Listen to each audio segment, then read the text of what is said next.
of my super world. So there are 24 levels, but there's 4 levels in World 6 that you don't need to complete, and obviously the only level that you do need to complete is the final castle level.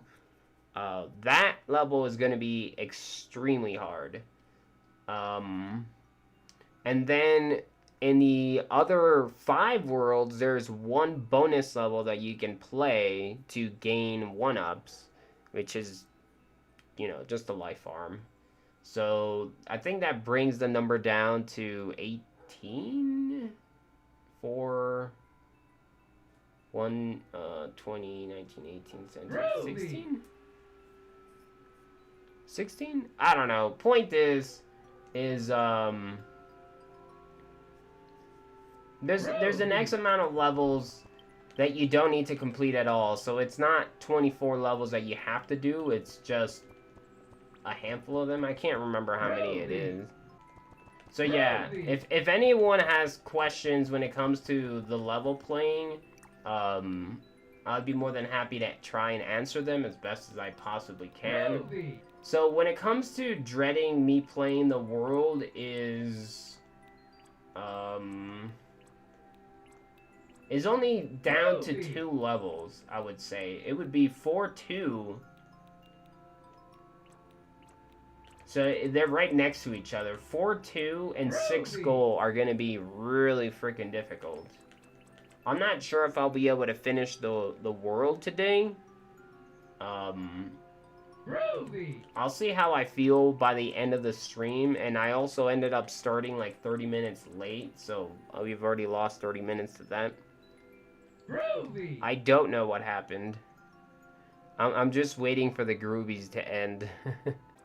So yeah, I want to say these 2 are just going to be the hardest ones, and obviously it's going to be not that bad to get to 4-2, but once we actually get to it, it'll be extremely difficult. Let's see how it goes.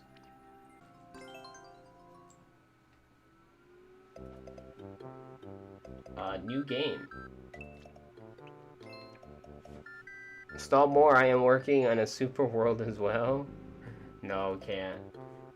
Okay, so to begin with, I actually had the super world with 30 lives. So the reason why I had 30 lives was I like how you can see your own worlds without having to actually get to them.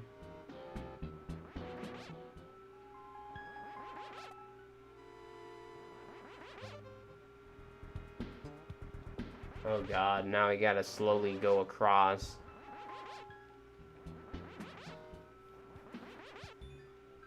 Okay, so first of all, the thumbnail for the super world was actually chosen by viewers via a poll.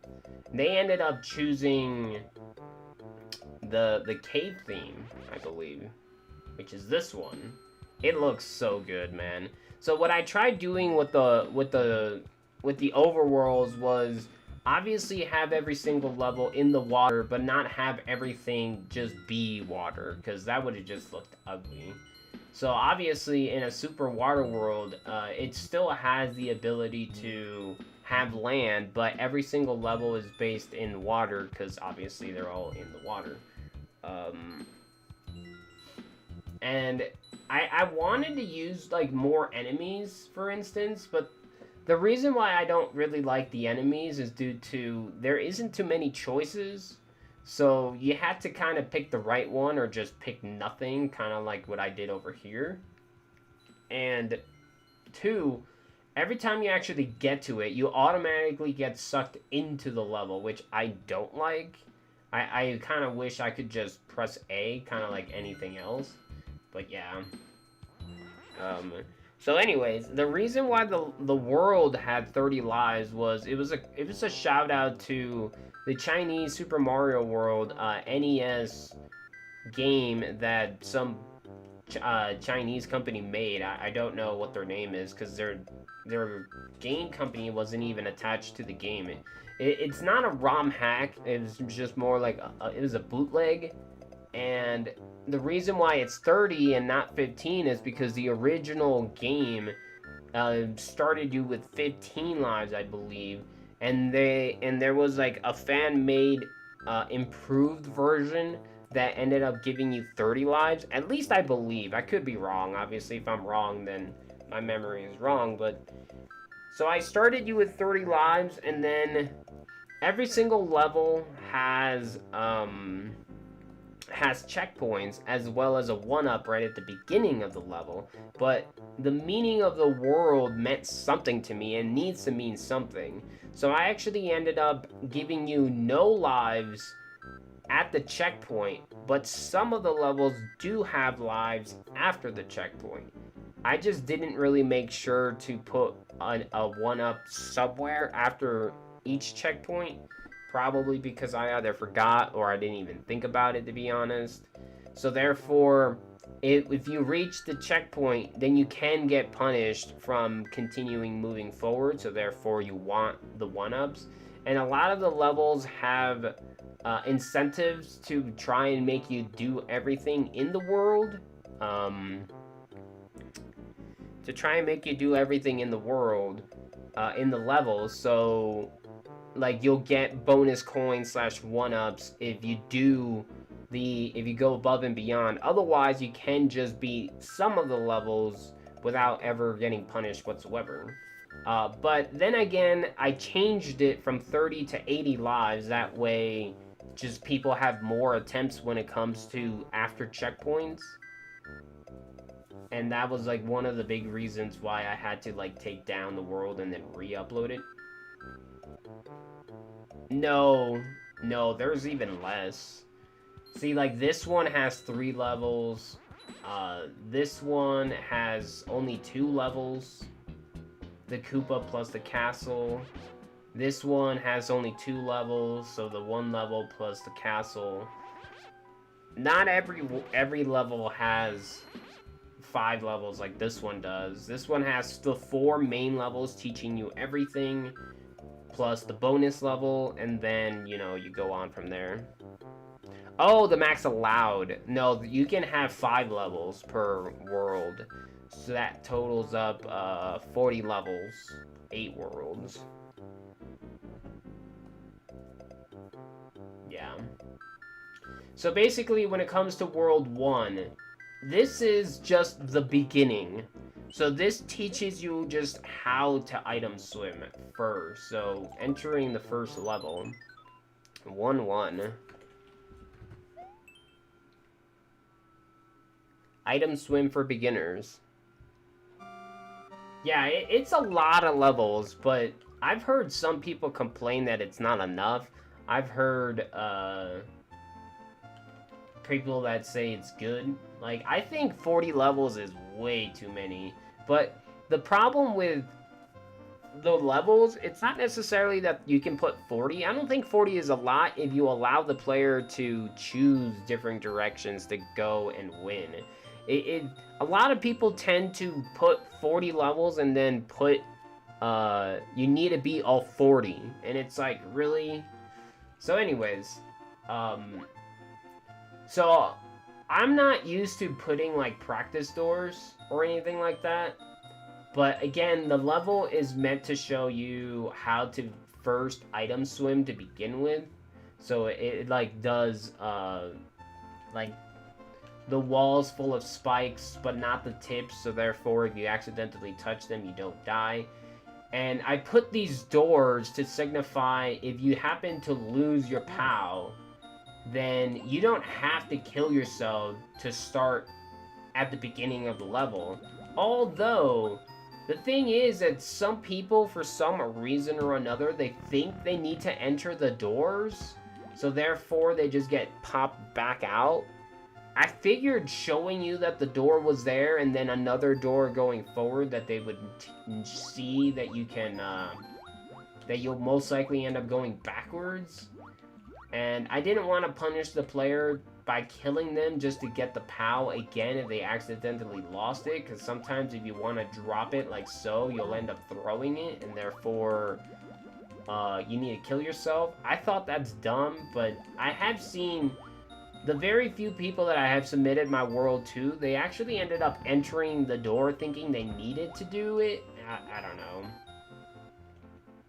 You're going to do that? What, make 40 levels and then make it so you have to beat all 40 of them? Ugh. Ugh. I would suggest you allow the player to skip some levels. Even if it's just one per world is enough. But, hey, you do you, man. So, for instance, you are evil. So, for instance, when you pick up an item, you always get pushed forward. So, no matter what you do, you always get pushed forward. So, you have to remember to always be pushing down and towards the direction of where you don't want to go for obvious reasons. Here, this first section teaches you that you can drop it if you don't want to go down or don't trust yourself in going downward with the item. And it's okay because you have this. But you obviously can't do it here because if you go down and then not have enough time to grab it, you've lost it, so therefore you have to reset. Is the signification of this first part. So basically what I end up doing is I basically just press left and right repeatedly if you want to go like straight down without ever like worrying about anything, I guess you can say. But the way I play the game is, you know, I go away from the spike wall as I'm closing in, so I don't need to, like, do this, because it's a lot of work to do that, but hey. So this beginning part is showing you that I didn't want to kill you by accidentally touching the spike, so I put the coin so you go down for it, and then realize that if you want to go swim underneath it, you actually can't. And the one way just makes it so you don't die. So if you go forward, see, this is now showing you a vertical way to skip spikes. So first you have 3 gaps, and then you go down to 2. But before you go over there, here's this coin that shows you that you can, in fact, go underneath thwomps, but you can't go underneath spikes. And a thing that I don't like when it comes to people playing this world is that they choose to either pick up the coins but not attempt to go underneath the thwomps. And the reason why I put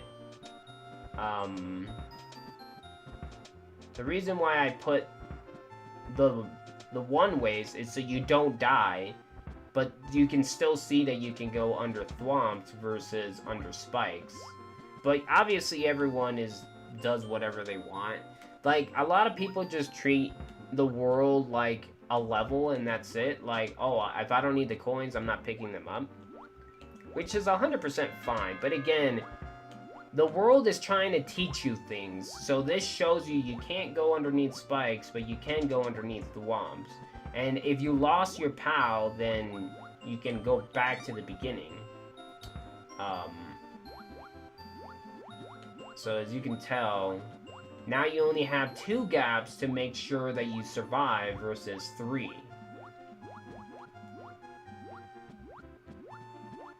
Which becomes harder. And then again, this time you have the same instance, but there's only one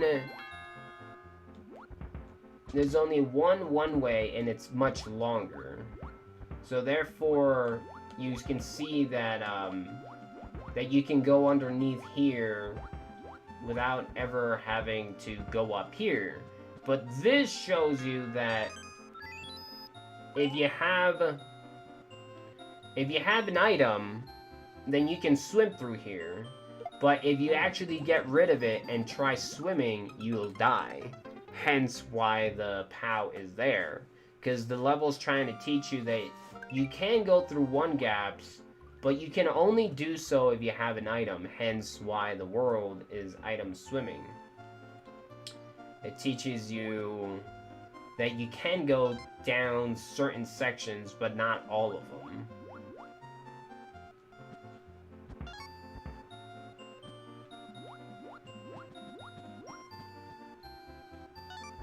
So I'm just doing it again. And then obviously you have the one block, so you're not in danger of dying. And if you go to pick up the checkpoint, then you'll lose your key, hence why the coins aren't necessary. You don't need the coins to win, although you can pick up the checkpoint and then go backwards, which is not advisable, but hey. Maybe arrows and close the top. Well, the thing is that I can't just change the levels. The levels have already been made. I do know what you mean. I'm not saying that everything that I ended up choosing was perfect, but I mean, that's what I ended up doing. 12-hour stream while blindfolded? Wait, what was the goal for getting 50 subs and for 100? The 100 was a 12-hour stream of Mario Maker, which I ended up doing. It was just with, like, really bad internet. And the 50 subs was an emote slot, which we already unlocked. The new emote is...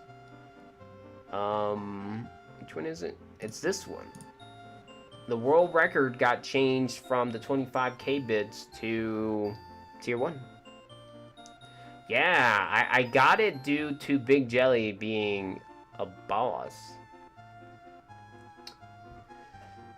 So yeah. So here's the thing with this, right? So when you have an item, you are constantly being pressed forward, no matter what you do. So this is showing you that if you just go down, you'll actually end up dying due to the spikes. But you can also just go down and then immediately press left. Or you can drop the item to just go down and not worry about anything.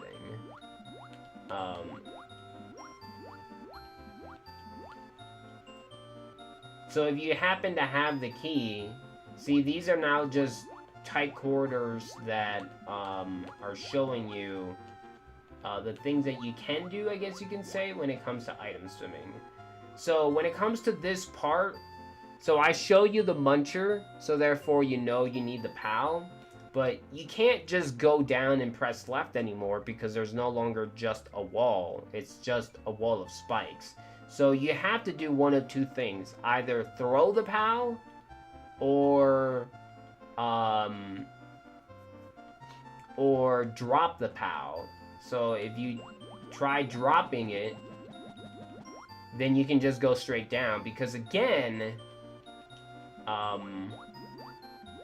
you can't go down this corridor with the POW. That's why the first wall was showing you that you'll constantly be pressing forward, but in that case you can go left and continue going down, or again drop it. And then I'll never punish the player for getting towards the end of the level. So even though I do show you that there is a muncher at the end, I'm not really showing you anything else in when it comes to this level in specific, so therefore you have to take a risk. Is it you're gonna want to just immediately throw it, or drop it and then see if there's more munchers in your way, I guess you can say. So in this case, you can kill the muncher, and therefore you lose the coins up here. But in my case, I got the coins, so therefore the big coins are going to be gone because you used your POW, but you can still gain the 1-ups from this. And then obviously you reach the end. Just have credit card. You don't have to buy as many now.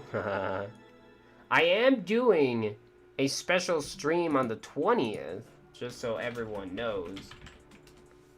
Whether if it's successful or not, as long as anybody shows up, it's successful to me. But I am gonna have quite a number of incentives, so if anyone decides to do anything crazy, which I already posted on my Discord, you just have to go and look at it. You'll be able to see the things that are planned, but not everything is specifically set in stone. Yeah, it's on inauguration day is the 20th. Yep. So yeah, I mean, I do. We have reached the 50, so I will be doing a 24-hour stream of nothing but Super Mario Maker 2. I don't know when. When do you want to do that? You want to do that tomorrow, or should I wait for a weekday? Because for the weekend, I had planned to do my main game, which is The Last of Us on the PlayStation 5. But I can skip it.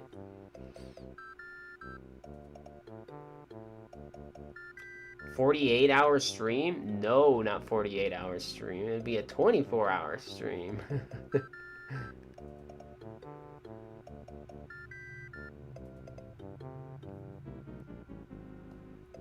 Holy moly. That'd be nuts if I did a 48-hour stream.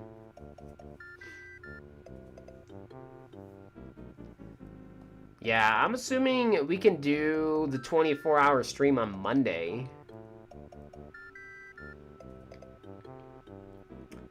Because I really do want to play Last of Us, but I don't know. I'll ask Discord. So now we move on to 1-2, which in my case, I don't really like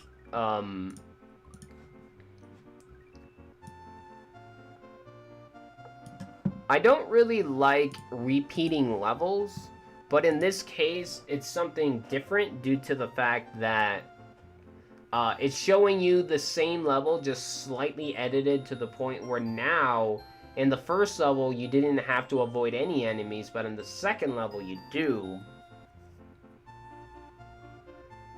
You'll be popping in and out. I'll see. Maybe we can do it on a Wednesday. I was gonna say maybe I can do it on a Wednesday, but actually Wednesday is my birthday stream.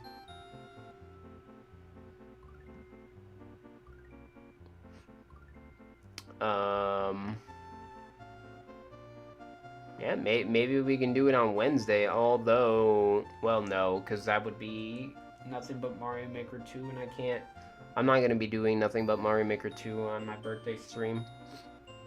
I don't know, I'll have to figure it out.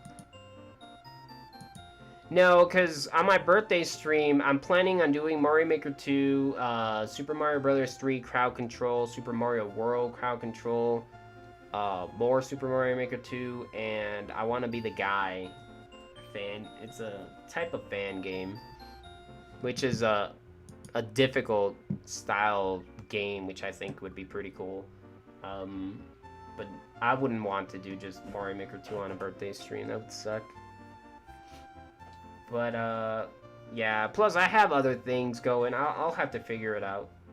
I'll probably end up doing it on Monday, maybe.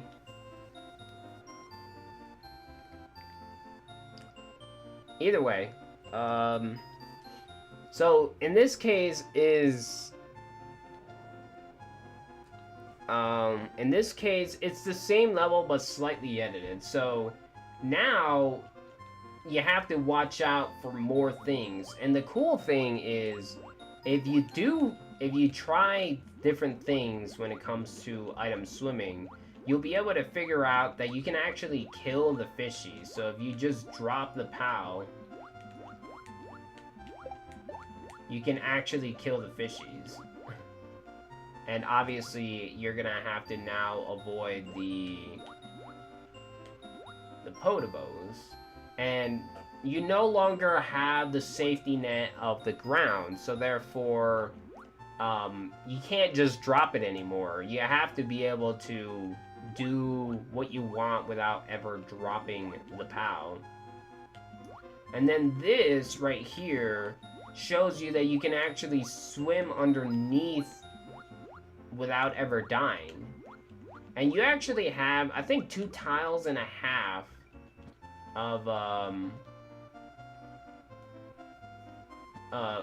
survivability before you die.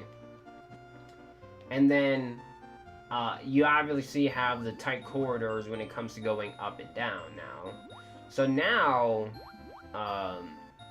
you can pick up this coin because the spikes aren't all the way to the bottom. And then you have this over here, which in the first level, you notice that you can, in fact, go underneath swamps, but this time there is no safety net. So, so now you have to be able to go underneath the swamps without having any sort of safety net. And what's cool is you can actually see yourself without actually dying. So that's probably like the biggest mistake everyone does, is that they don't realize you can actually see yourself without dying. So it's not like you're going through it blind, but obviously if you know how to item swim, you don't have to see yourself. And then you can have 2 different routes. So route 1 is up top, which is the way that you're supposed to be doing it. Or you have, I guess you can say, the speedrun route, which is the bottom.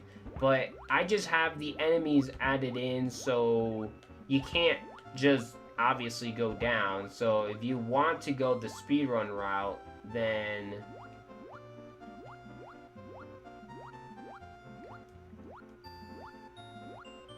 you can just go through the bottom. And the cool thing is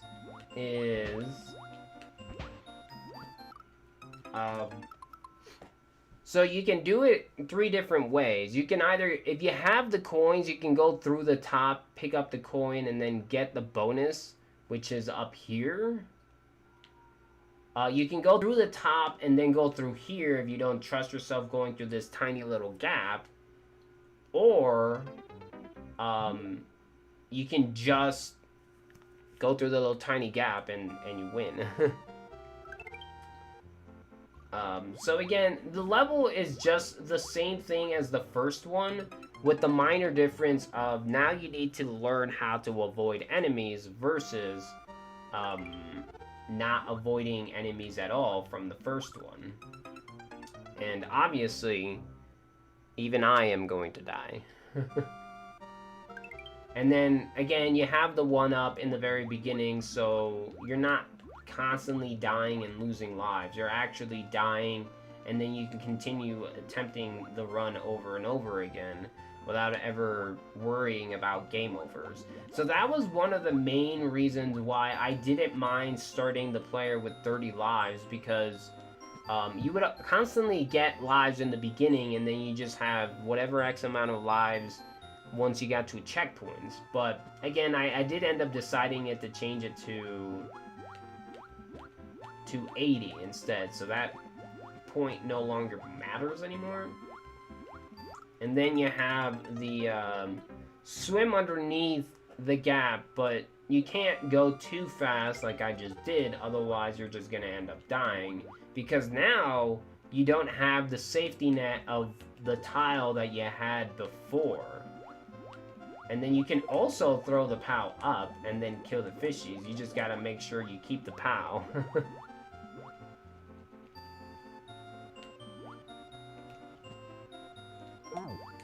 Fudge. So again, you can't win anymore here. You need the POW, hence the entire reason for the item swimming. The thing is you can still win without ever needing the POW if you decide to go down here. And the few people that I have seen that have played my world, they have gone down through the bottom instead of the top, which again isn't the world's best thing to do, because when you get into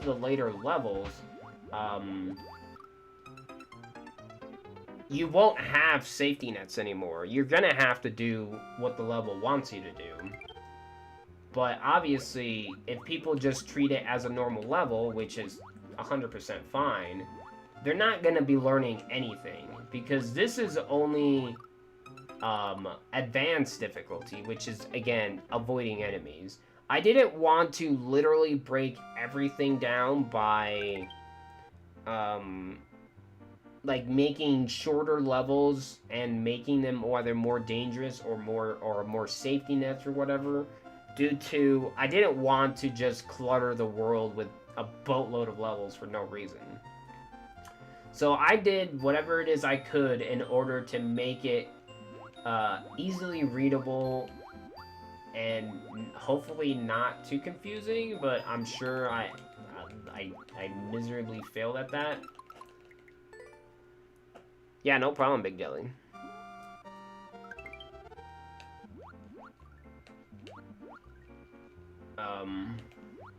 So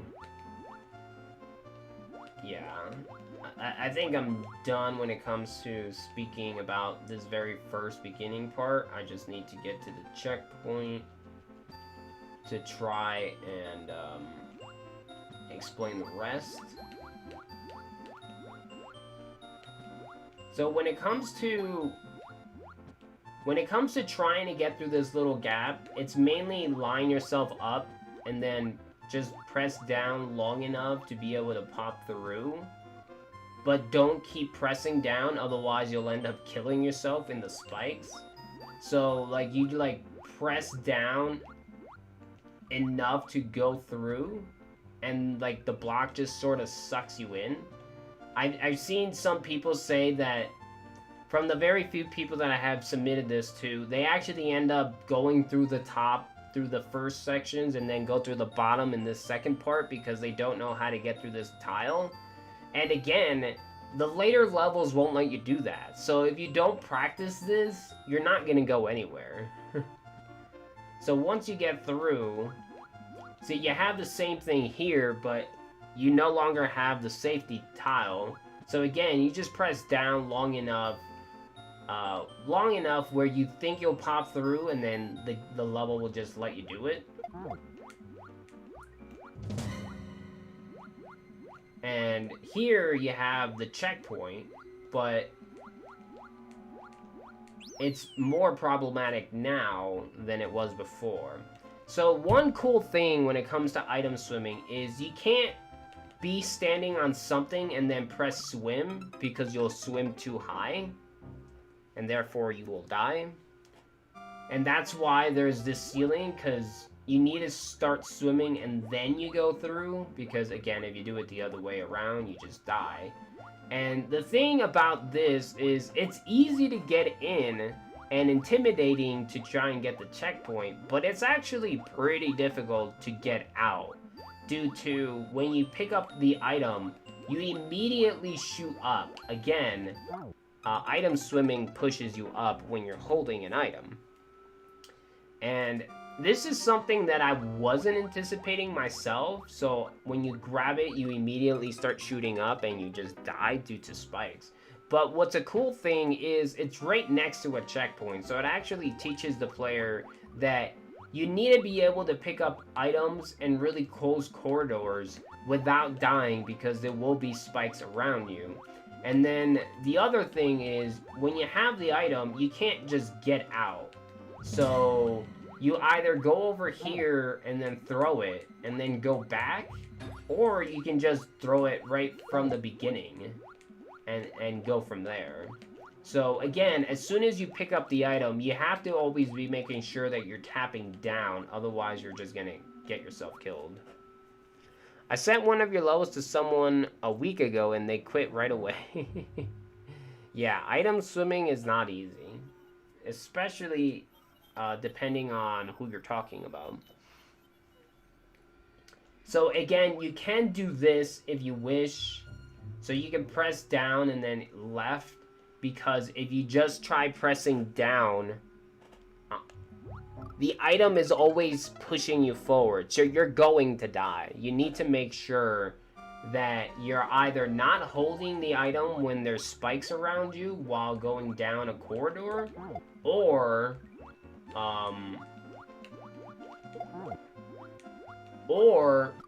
you need to just go straight down. Yeah, whenever I tell anyone about my levels, like, I always ask, do you know how to item swim, or are you interested in item swimming? Because if you're not gonna get very far. Apparently a lot of this is precision type of style, which to me it isn't, because it's not that hard to avoid it, but, you know, I've been doing it for so long that item swimming for me is pretty cool. So again, you grab the item, you make sure that you're pressing down, and then here you can drop it, or just press down and hold left. So now you have the same corridor sections, but you have Potobos that you need to avoid. So you gotta make sure you have enough speed to get through without dying, and be able to continue living without, you know, doing something dumb like what I just did. But again, this stuff is difficult, so that's one of the main reasons why a lot of people that play this level specifically go down instead of up, because going up is far more difficult than going the bottom route, even though you can't see yourself in the bottom route. So obviously, you wait for the Podobo to go up. You can kill the fishies by dropping the POW. Don't throw it. If you throw the POW, if you lose the POW, you can't win anymore. So here you have the block lining you up. You drop the POW, you go down. Because again, now you have much closer corridors a lot sooner. And then here you can either survive in the corner, or you can drop the POW and kill him. You can either go around this guy, or you can just kill him. But again, you have to have the POW. And I'm showing you with these things that you can see that sometimes you can kill enemies with the item that you're holding, or you can just go around them. I kind of wish I didn't die there, because... And then you have this, which, again, you can just throw it and lose whatever's up there. In this case, I don't have my coins, so therefore I can't pick up the extra 1-ups. And then you just go through. Came to see this nonsense? Well, we're about to get to the nitty and gritty, which is 1-3. 1-3 is where things start getting crazy. So, obviously, the levels that I want you to play are the ones that you run into, and the ones that don't really matter are off to the side. Either it's because they're too difficult, or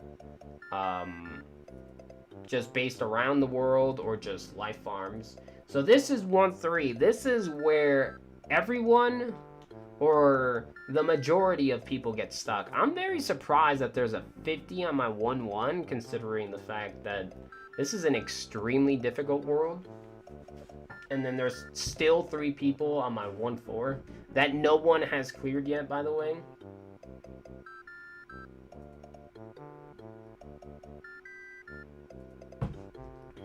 So yeah.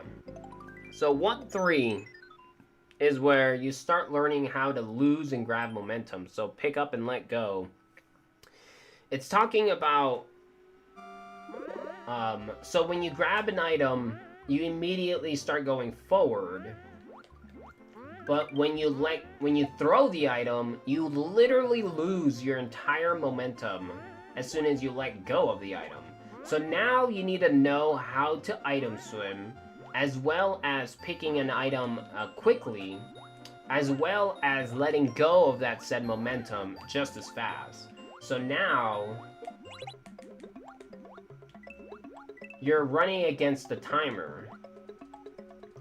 So if you just try doing this, it won't work. I guess you can do this. Although, that really isn't gonna do you any good now, is it?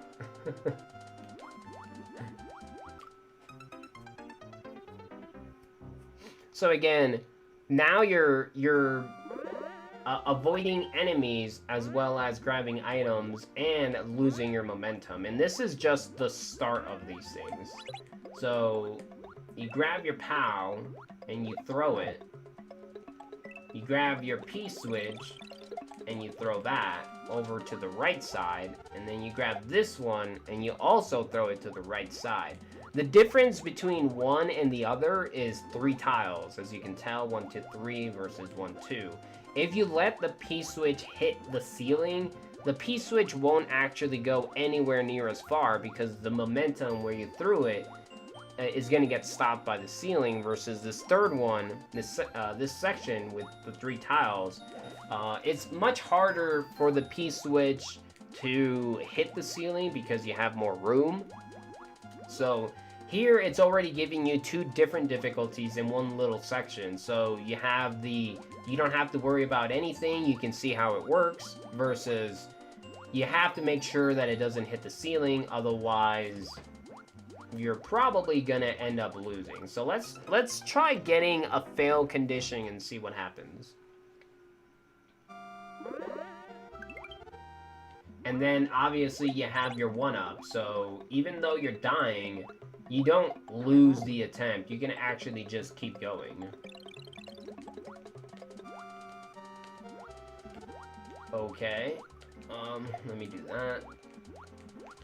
So here you can just throw it, no problem. But here, if you do that, you see how it hits the ceiling and just doesn't go anywhere near as far. So you have to make sure you like start low to then throw, because if you try doing this, you need that P-switch to be pressed, but you kind of want it to be pressed over on the right side, because if you're on the left side, then you get stuck by this wall and therefore you can no longer do anything. And then obviously you have the thwomp that you just can't go through. So now we have to get through. Same thing goes here, where if you press the P-switch early, it doesn't really matter, because then you'll just get yourself stuck.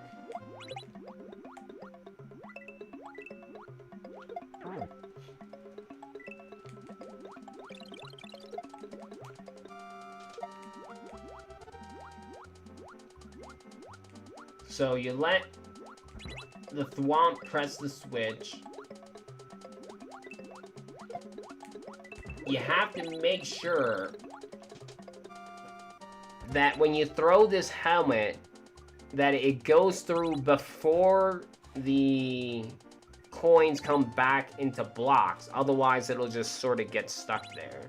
And there's 2 different ways you can do this. You can either just bump the shell so it goes for you, or you can grab it and then throw it. So here I allow the player to see what's happening. So for instance, if you weren't fast enough when it comes to the P-switch, you either won't be able to get down into this section, or you won't be able to grab the helmet. And then 2, you can see the right side. And yeah, the right side, it does soft lock you if you end up not being able to get through the P blocks fast enough before the P-switch gets run out, which sucks, but I had to make the player go fast in some way, and obviously there was no other way to do it without making sure that you just sort of get stuck. And then 2, it's before a checkpoint, so even if you get soft locked, it doesn't matter. So again, it allows the player to see what's happening. So for instance, when you get here, you ask yourself, well, what the hell is going on? You need the switch to be off because obviously it's always on, so therefore you can't hit this block unless you hit the switch. There's no way to hit the switch because there is a boo, and not only that, you still need a shell to be able to hit the switch. So again, you have to throw the shell. There's no way you can continue unless you throw that shell. I have seen people like try and put the helmet on, but again, it doesn't matter because there's no way they'd be able to continue due to if you immediately activate the thwomp, you won't be able to get through him because you can't go through thwomps from the top. You can only get through them through the sides, if that makes sense.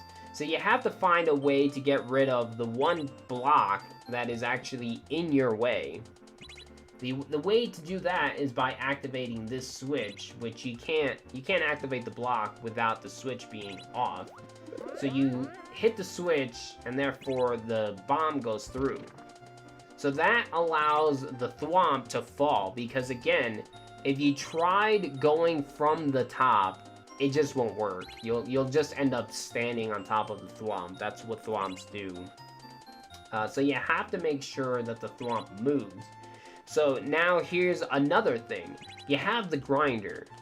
There's no way you can get through the grinder unless you take damage, but you're not big Luigi. So in this case, you have to wear the helmet, which is, again, 2 tricks in one, where it activates the switch, and you can still put the helmet on.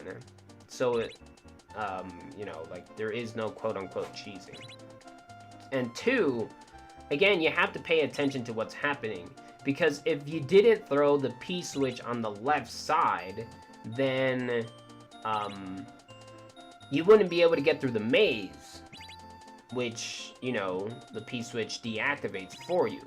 But once you get to the top, there you can see that there's a checkpoint plus a coin, but you wouldn't actually be able to get that checkpoint if the switch is off. You have to make sure it's on, and the only way to do that is by making sure the switch is active. So therefore, again, 2 tricks in one. It's pretty cool, I would say. And then obviously you need to be able to figure out how to survive through this section, which isn't all that bad. So if you pick up this helmet before the switch goes back to on, then you won't be able to pick up the checkpoint, but you can still win. And then you can't go through the top unless if you get rid of the thwomp, which you do so by going back the way you activated him to begin with. So now you go down. And remember, you can't go through this gap here unless you have the P-switch. So yes, you'll be able to damage boost and get here without the P-switch. But again, you can't get through here unless you have the P-switch. And 2, you won't be able to get past this guy without dying. So now you ask yourself, how do I press this P-switch? There is no ground. 1 is you can just throw it and then activate it. Or you can just put it on top of the spike. Whatever is easiest for you is what works. So I'm just gonna do it the hard way, which is this way. You throw it and then you just press down. Not press down. You throw it and then you let yourself go down. So now you have the checkpoint. So going through, again, you can't just immediately start swimming to the right. You have to make sure you're playing this by immediately swimming already, otherwise you'll get hit by the spikes. So the intention here was, I wanted the player, without dying, to grab the Dry Bones power-up, but by grabbing and dropping it like so. So you grab the power-up, you drop it to then swim into it. But you can also just land inside of it, which is pretty cool. Yeah, no problem, Big P. So you can just do this if you want. And then what this is showing you is now you can go through these 1 tile gaps without dying and be able to pick up the 50 coin. As well as you can touch the sides without taking damage. And it shows you 2 different ways to do the same thing. So for instance, this you can just press down and left and you'll get through, versus this where you have to make sure you get through the gap from the right side, and then you get through. So you can do that in however many ways you do it. So you can just time it, or you can like hover into it, kind of like the one tile that I showed you in 1-2, but this time instead of from the top, you do it from the bottom. Or the other thing is you need to pick up the pink coin, is what someone would assume when it comes to playing a level. So the only way to do so is by actually having the shell. So you throw it, and it comes right back, which then you can use to wear. So here is the next section where you need to figure out what the hell's happening to begin with. And again, the pink coin is showing you that that's what you want to do. And the P-switch is just telling you that's what's in the block. And if you activate this thwomp, you lose the P-switch, so therefore the only way to get through is by having the P-switch active. So now that you're able to go through this section, there you go. You need to jump and throw this to activate the block. So now you don't have any way of quote-unquote cheesing. So the thwomp gets active, you pick up the power-up, and now you're against time. So you have to be able to get through this section while item swimming quickly. And I don't think there's any way of me dying, which kind of sucks. But you get the idea. Is you swim through. You can swim through in a speedy section, or if you happen to end up wearing this thing and going super slow, which you can, because the only reason you would want to speed through this section is possibly for a world record, is there's three different ways you can win.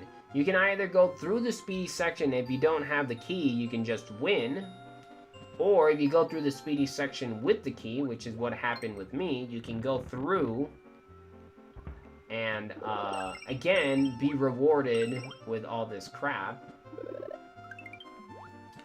and be able to go through. Or 3, if you happen to go really slow, there's actually a yellow door over on the left side where the springs are, and that'll let you go through as well.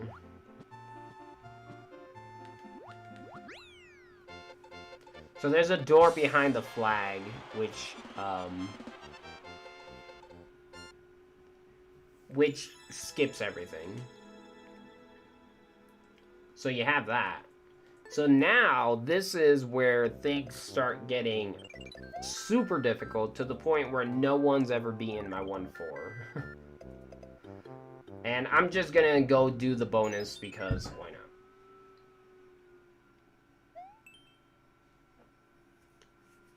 So it's just Koopa Life Farm. You pick up the helmet, you throw it up.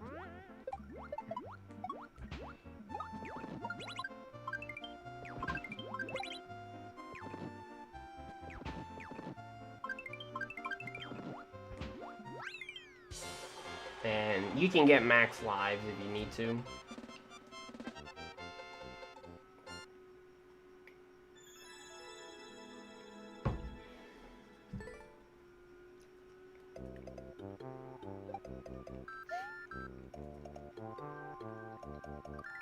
Which gives you another life house, whatever the hell those things are called. You can go in the pipe if you don't want to do that. Get another one over on the left side. So again, this is 1-4. And this is where things just go haywire. This is where things speed up a lot. So now, you've learned how to item swim. You've learned how to item swim while avoiding enemies. And and you've learned how to pick up an item and let go, so you would have swim momentum plus immediately having that momentum get lost. Now you need to put it all together, and this is what this level does. And this level does in fact get rather difficult, so I actually ended up doing a 1-4 practice when it comes to after the checkpoint, because there's a checkpoint that you can get. You need to do a little speedy section into a thwomp section, which is rather difficult, but I think it's pretty cool. So I ended up making a practice section just for that. That isn't in the world, but you can obviously still do. And this, again, is the one level where everyone gets stuck, so hopefully people watching me do it, they can figure it out. I'm not too sure. And now you have to deal with time. So for instance, the Buzzy Beetle is getting activated by a bomb, which he'll end up waking up eventually. So Arrow is showing you that you need to... So arrows in this level are referring to you need to throw things up. This yellow P block is referring to you need to throw it to the left. And then again, you have an arrow here, which is supposed to be throwing it up.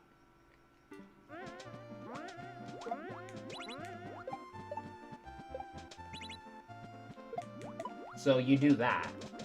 And the reason why you do that is you can't try and go in here without the Buzzy Beetle actually coming in to kill you, which I'll show you now.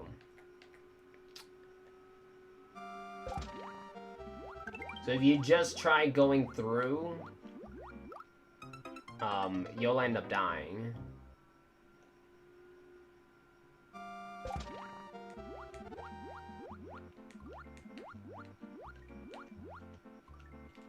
So you throw this guy up.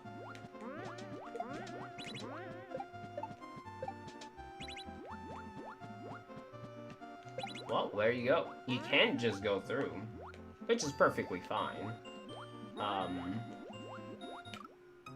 That's definitely not what I intended, but again, perfectly fine. What you are supposed to be intending is...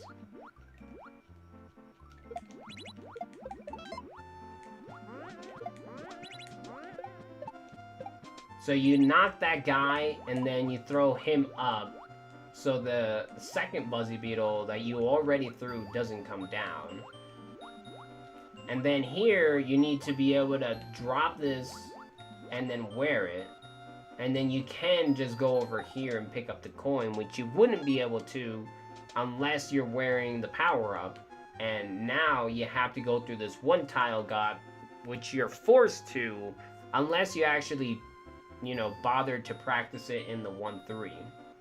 And in which case, you'll pop right through, and then, again, you can't activate that unless you,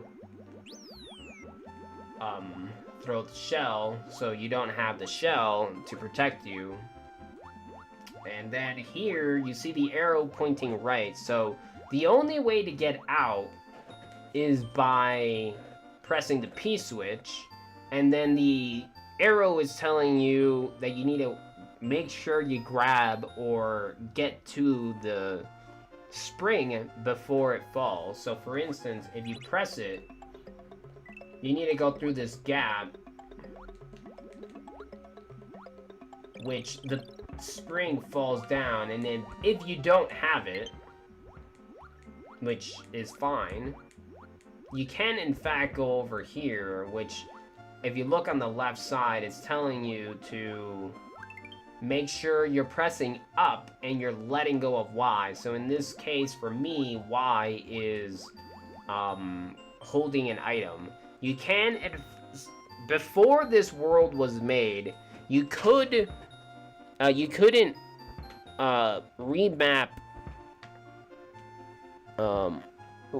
things. Give me a second, my cord is stuck.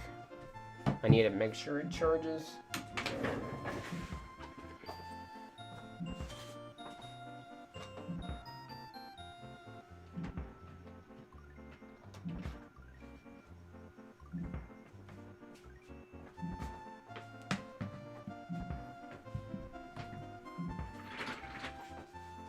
go.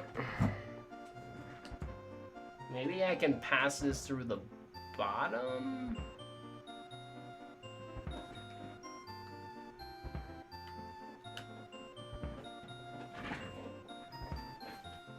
So again, you need to make sure you're pressing up and you're not holding Y, and before the whole remapping thing happened, Y is grab. So if you go through the door, you get thrown into this section here, and if you have the spring, then you'll be able to continue, but in this case, you can't. So you need to make sure you get down to the bottom before the P-switch disappears. The spring, sorry. Which you pick up as it falls, as you can tell. You know you have it because you start swimming faster.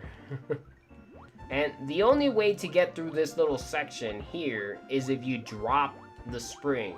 If you try going through this section with the spring, again, item swimming makes you go up, so you're just gonna end up hitting the spike. So now that you have the spring, make sure that you're not holding the grab button as you're going through the door. So if you can't see this giant indication, then I don't really know how to help you. So you go through, you immediately start activating the thwomp, and in my case, I ended up failing the spring. So anytime you're throwing the springs over to the right by the arrows, they land on the conveyor belt, which then land on this next section, which allows the Koopa that is over on the right side to go upwards. So for instance, there's two keys in this level. One of them is the coins, and the other is the key. And the way to actually get the key is by helping the Koopa reach the other side. Or you can just pick up the coins and not worry about the key. You don't need either of the two. You do need one of the keys, but you don't need the second one. So if you're finding it difficult to have the Koopa survive towards the end, then make sure to pick up the coins. When it comes to the coins themselves,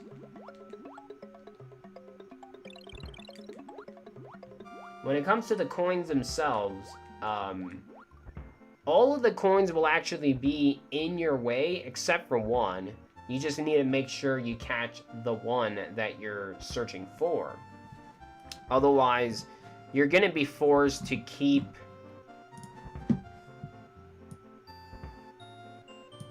keep the Koopa alive, and again, to keep the Koopa alive, you're just going to have to do things rather quickly. So you go through the door, and then you die, because that's what ended up happening. So you go through the door, you throw the spring to move the thwomp, and then you make sure to throw one of the springs right, and then you have another one to continuously throw up. Otherwise, you won't be able to go through. And you're doing all of that as a boo comes in and chases your ass. So you gotta make sure you do it rather quickly. I don't think it's anywhere as tight as people might think, maybe. But I can see why they would think that, due to the fact that if you don't know how to item swim specifically, then everything's going to be super tight. But I have messed it up quite a number of times and still end up surviving. So let's see if we can just do it now. So you have to make sure you throw one spring to the right, and the other one you throw up to move the thwomp. Thwomp kills himself. The boo continues to come down. You swim underneath. You throw the spring over to the right. And then if you're too slow, such as right here, the Koopa is gonna fall into its own little cubbyhole, which means you no longer have the ability to grab that key.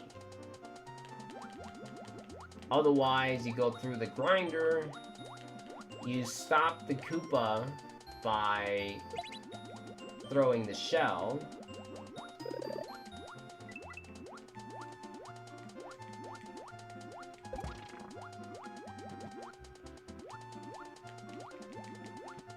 And then you have all these shenanigans. I don't know how to explain this without simply doing it. But as you can tell by the upper hand right there, it shows you that the Koopa is going to go to the left side. But in this case, the Koopa is no longer alive. So therefore, you're just sort of dead. And then here is your spring that you threw from the left side. So even if you tried going through this section with the switch on, it won't matter because you won't be able to continue going through. And if you went up, there's no way you'd be able to come back down anyways. So that's how you can beat this section with simply one key, because I skipped one of the coins and the second coins right there, which would then give me the key. Or you can keep the Koopa alive by going quickly. And the Koopa kind of goes through this mini maze where you're going to have to make sure it stays alive to then reach the key at the end.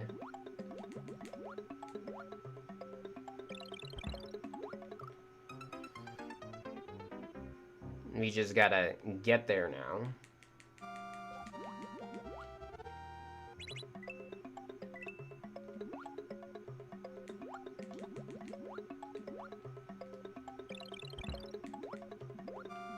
See, and you can see your speed, and so that's how I can tell whether if I grabbed it, because if I'm holding the Y button and I'm holding right, and I start going fast, then that obviously means you're now holding the item. Otherwise, you're just gonna die.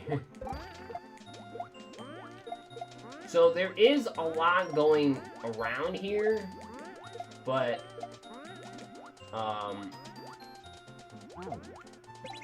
the thing to keep in mind is just make sure you throw a spring to move the thwomp, and make sure to have a spring over to the right side, which you're constantly getting at one point or another.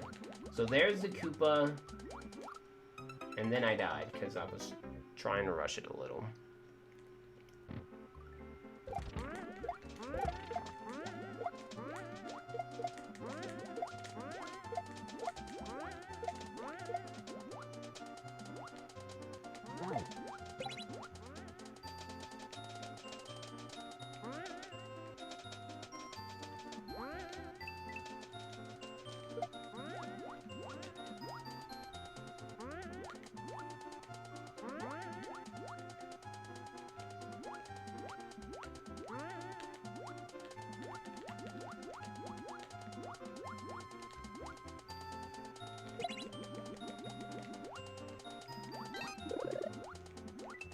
Hit the shell, you grab this, you drop that to wear this. So again, you're on time. So if you don't hit that on-off switch before the Koopa falls, then in which case you'll just end up losing it. Same thing with here. So you get off, you drop, you grab the spring. Oh my gosh, I just barely made that. So here I make it so you can't just grab the spring. You might still be able to grab it, I have no idea. But either way, if you're fast enough, here I showed you that you need to have the dry bones there.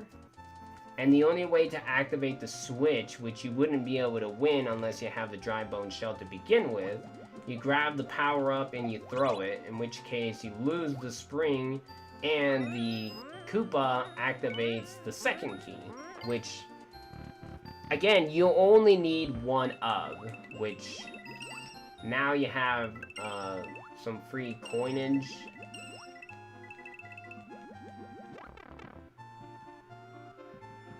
So now you're at the checkpoint. So if you have the second key, you can go in here and you can skip the boss. But in my case, I'm just gonna fight him anyways. So we're just gonna pretend that I don't have the key. And the bosses aren't really meant to be difficult at all. They're just sort of there to make you feel like, oh, okay, I'm fighting a boss. And, in order to go to the next level. And yeah, there are surprises, as you can tell. But, again, the boss isn't hard. I'm just gonna purposely kill myself.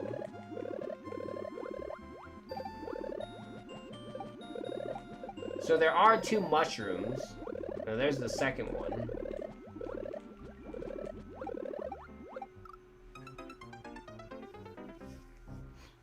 So if you just die, obviously I no longer have the ability to do this with a hat. So you can just let yourself fall.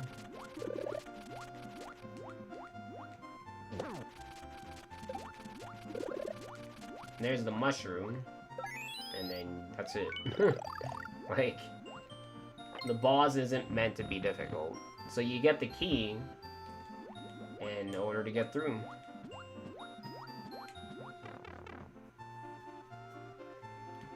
So now, welcome to World 2, which is, again, a level that no one has ever gotten to due to the fact that people can't beat this level. And if you go across, then you can gain some 1-ups.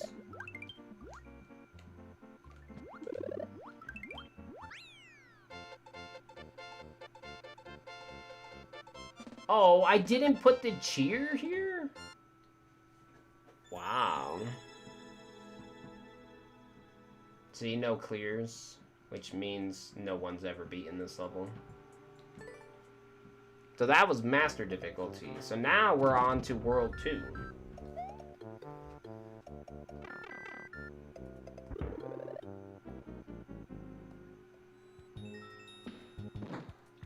Which is the thumbnail.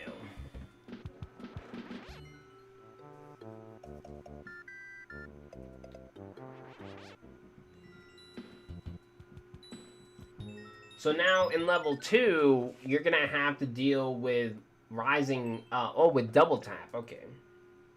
So double tap is referring to,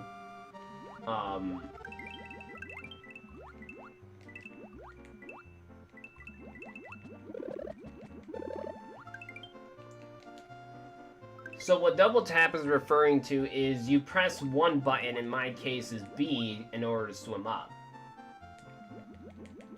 And obviously, if you can press it really fast, you can go faster. But you can also press A, in my case, to swim. So this is A, and this is B. But if you press both of them, not together like this, but alternatively like this, you actually move faster. And you can tell by the bubbles. So for instance, if I'm here, you can also hear it, so I'm gonna be quiet so you can hear. This is just one button. And this is using both. So you can see the bubbles. Look at the amount of bubbles that come out of Luigi versus one button. This is one button, and this is 2. Like, there are so many more bubbles. So again, this is referring to double tap. So you alternatively, in my case, you press B and A. So B, A, B, A, B, A quickly, which causes you to swim faster. So that's what this thing says. So using B plus A to swim equals faster. So you have to alternatively press B and A in order to go quickly. So in this case, if you're just pressing B, you see this.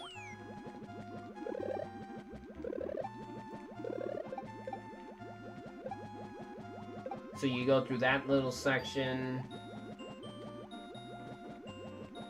If you go up through these little cubby holes, you can see what you're gonna go yourself into. So you have the spike balls,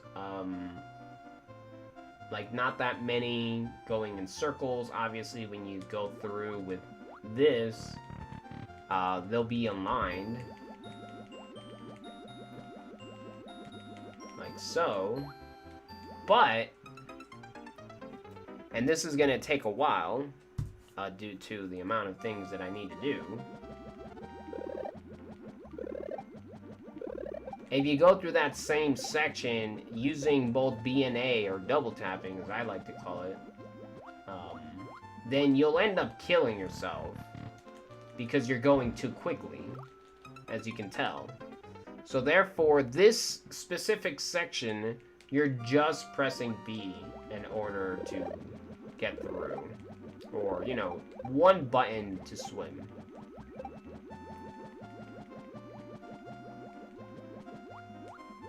So again, if you just use one button, you won't die. And you can tell by the turn blocks as to how many there are in order to get through. And then here's just the bunch of one-ups scattered.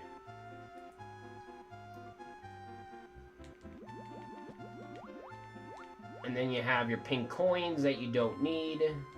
But if you're double tapping here, you will be able to survive, otherwise you'll just end up dying. And you can get into all those one-ups, which I'm not gonna bother doing, just because of how long it takes. But you can get through there. So here, again, you're just using one button, but now you have a second layer of spikes in your way.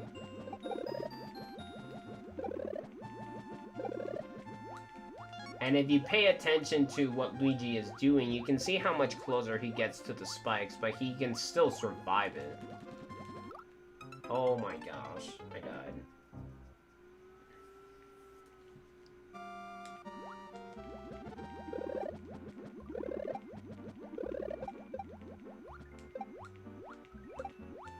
So what I found really weird when it came to uploading this is there's two checkpoints. There is the subworld checkpoint, and then there is the main world checkpoint. And what I found weird was that the game actually starts you in the main checkpoint first and then the subworld, which is weird because for me,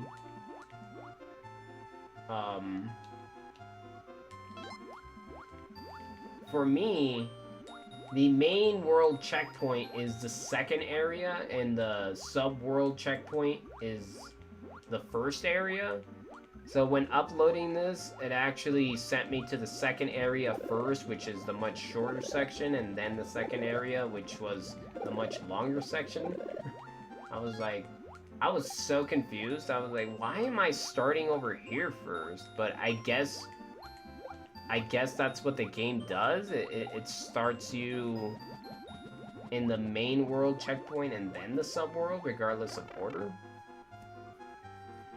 So now that you're here, now you're forced to press B and A.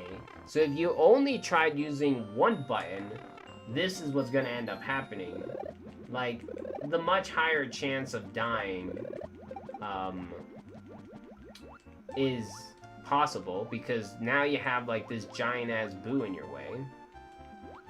And even if you do survive that section by simply pressing one button, you can go into this little cubby hole, And now you can see that it's 3 rows of 3 turn blocks and not 6 rows of 1 turn block.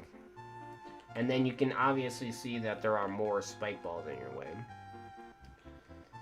So if you just tried using 1 button here, even if you go quickly, like, you will die.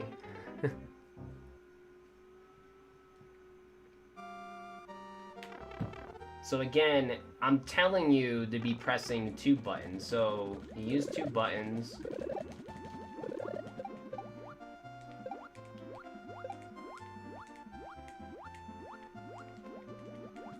And then here, the problem with this is it's not necessarily what's happening, it's just that you can go too quickly, which is hilarious.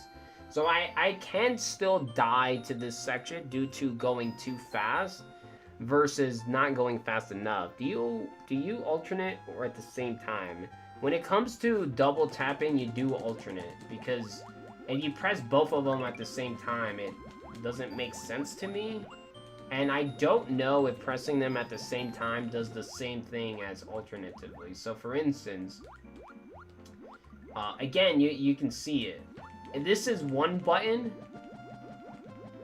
So you can see and hear the bubbles. Or hear the sound and see the bubbles. And then if you do both buttons, you can see that there are more bubbles and that you're hitting your head a lot more often. So you can see the difference between them, and that's why I say it needs to be alternatively. So if you go through here, and again, you only press 1 button, you're gonna die. But if you press them alternatively, like so, you'll survive it. And that's what I think is really cool about this section, is the fact that it shows you the difference between using 1 button versus using 2 buttons. So it might have been hard to see over on the other side. I don't know, but see, this is 1 button and this is 2 buttons. Like, you can hear and see the difference versus not seeing the difference. So that's what double tapping does. It allows you to go faster in the water. And I do hold my controller differently when it comes to double tapping. Like, it's not, I'm holding the controller the exact same way. It's totally different. So I'm not gonna go through the bottom section because it's just annoying, but you can survive it.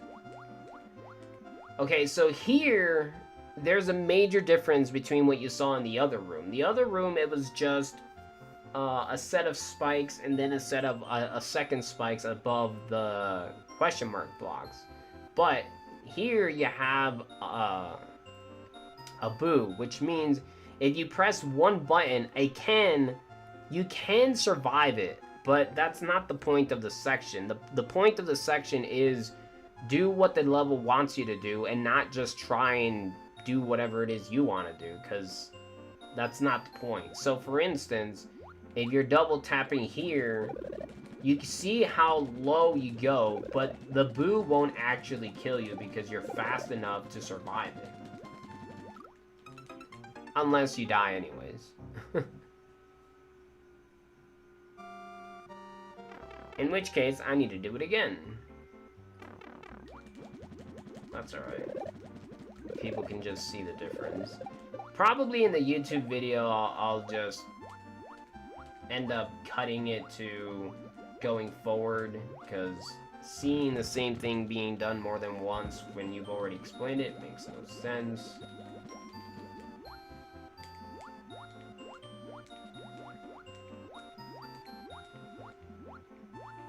And then again, you can grab the 1-up, so you're not technically dying. You have more attempts for the exact same thing.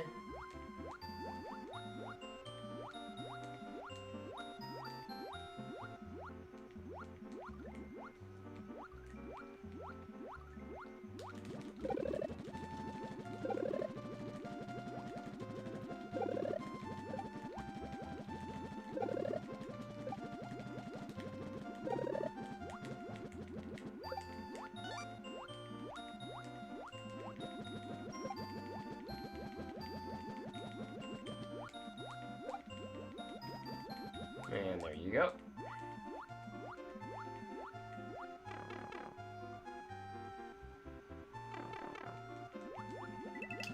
So where is that other coin that I ended up missing?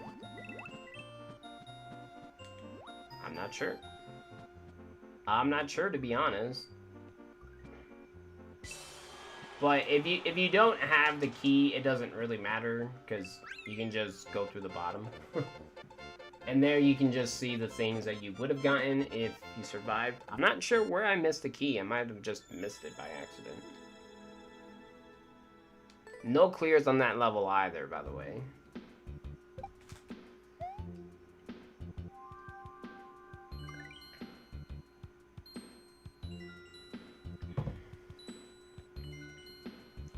So I'm gonna skip the bonus level for now and go directly to 2-2. I'm pretty sure this one is starting to work with lava rising now. So no game overs thus far. No clear on my 1-4 or 2-1. This is 2-2. There shouldn't be any clears on this, but there are random clears of some of my levels, so there's that. So 2-2 should be lava rising. Let's check.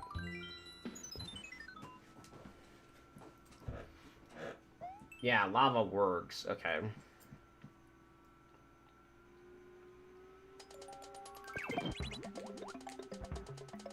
So the way this level works is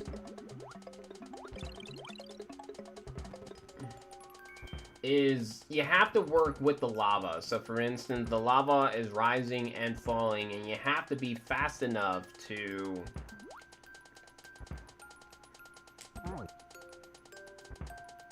survive the lava. So you have to get through the level before the lava rises and falls.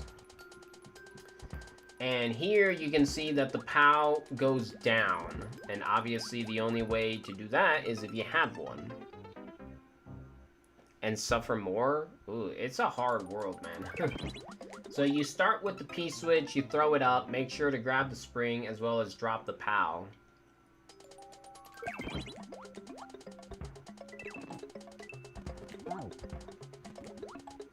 So you have to get through that gap as the lava is rising.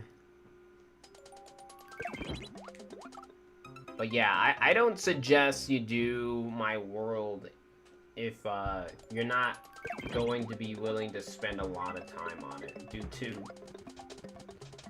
how difficult it is. So obviously, you need to get through those coins before the P-switch ends. You also have to get through this gap before the boo gets through. And you have to get through this entire section before the lava comes back up. You'll end up using the POW later on.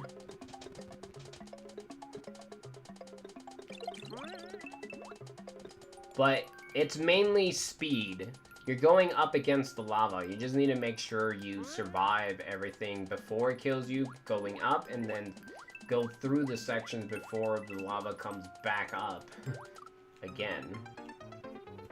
So it's a little bit hard to explain due to how fast it moves, but again, I'm doing my best, so hopefully it's good enough.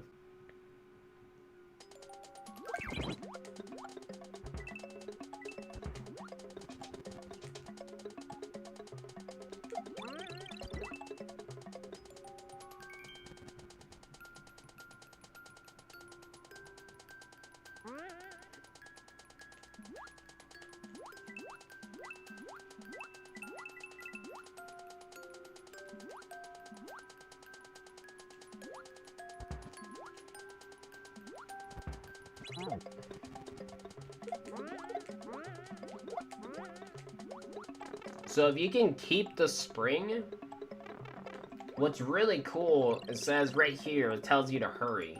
So if you were to go up where the switch is, you would just end up dying because you can't come back down, and obviously to prevent soft lock, you have the Podobo.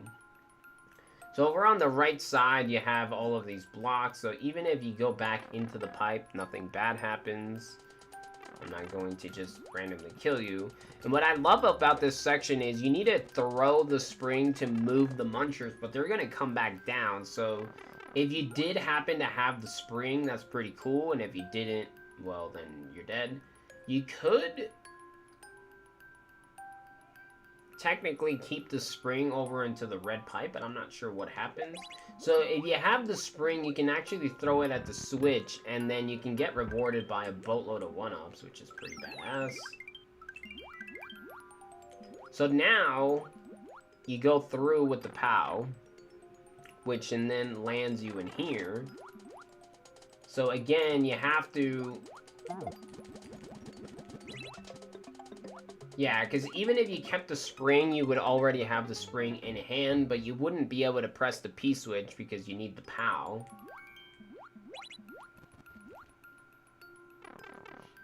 So you need to get through this section with the P-switch active, but as well as having the spring in hand.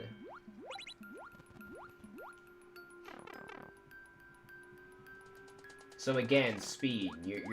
That's what you're going up against.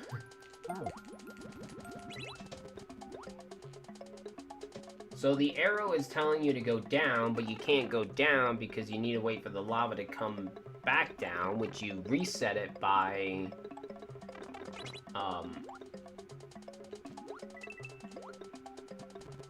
going through the door. And again, all of this is based around speed. So if you don't have enough speed, the lava's going to kill you as you try and hit this switch, which I'm surprised I didn't end up dying.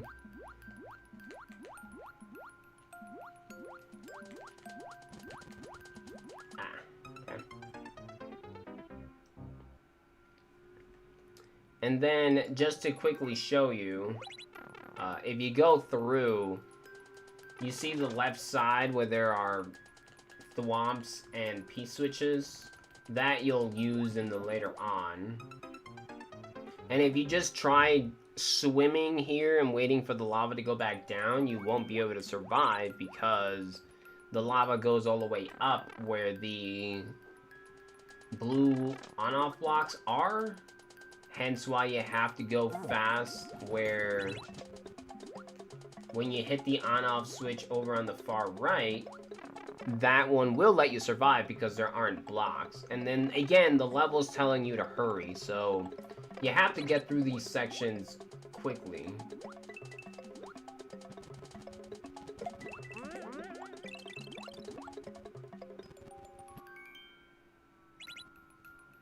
So the blocks are no longer there, so you can survive it, otherwise you would just die.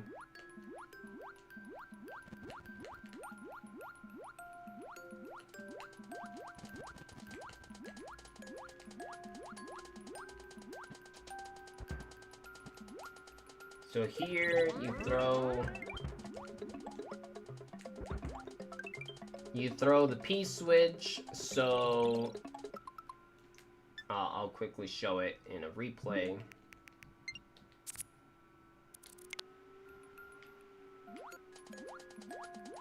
So here, you can take your time. Like, you don't need to immediately get through as soon as it lets you. You can still take your time, as you can tell by right here, where you still have some time to move on.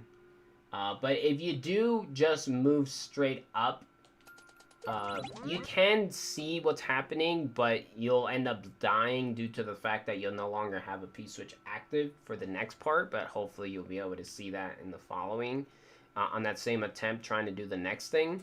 So the thing with this is, you have a spring, but you need a POW. The way you figure that out is if you're over here, you see that thwomp over on the right side. He's blocking the flag pull, which you need. And the only way to do that is by killing him. If there's cheese, there's cheese. As far as I know, there isn't. But either way, you get through.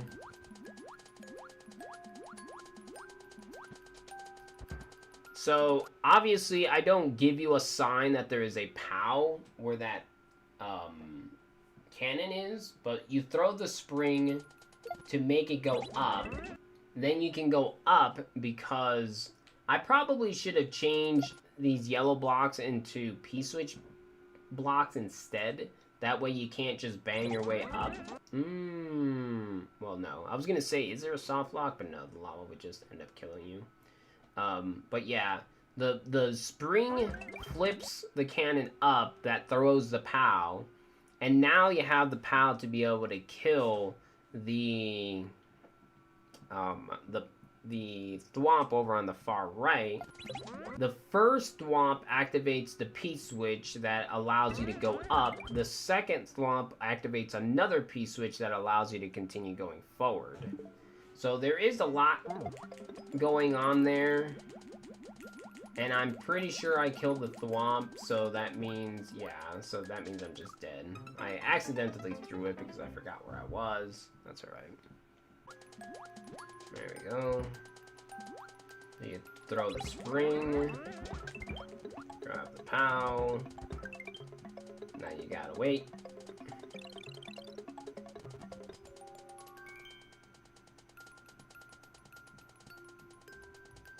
And then you go through.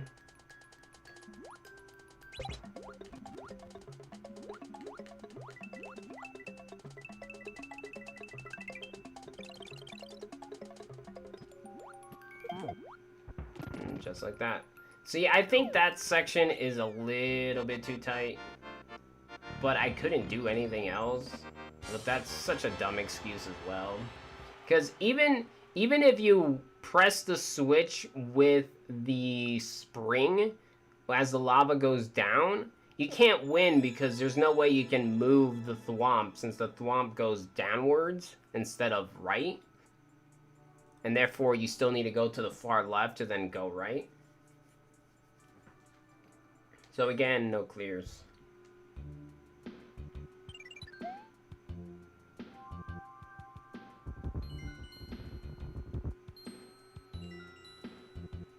I'm gonna do the bonus level. Whoops.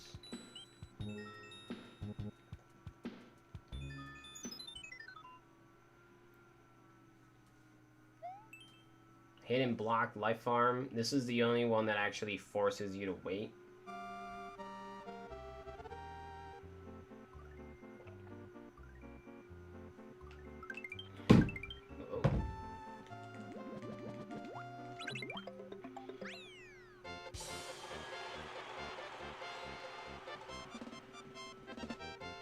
Probably could have made this one better, but oh well.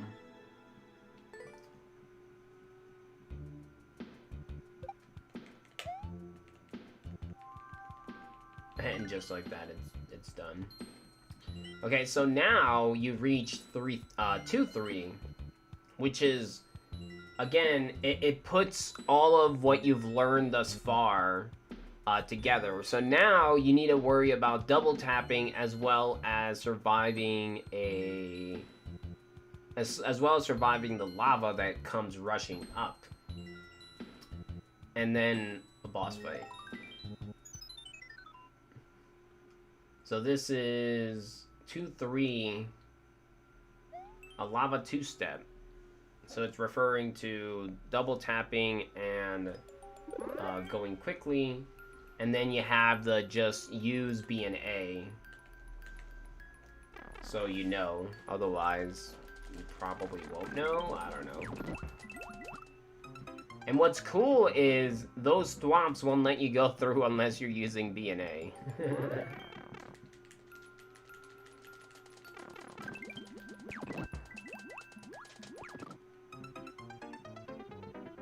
So what sucks about this is not necessarily the fact that you need to use B and A, is that if you just get tired of pressing B and A, you're not going to get through these thwomps.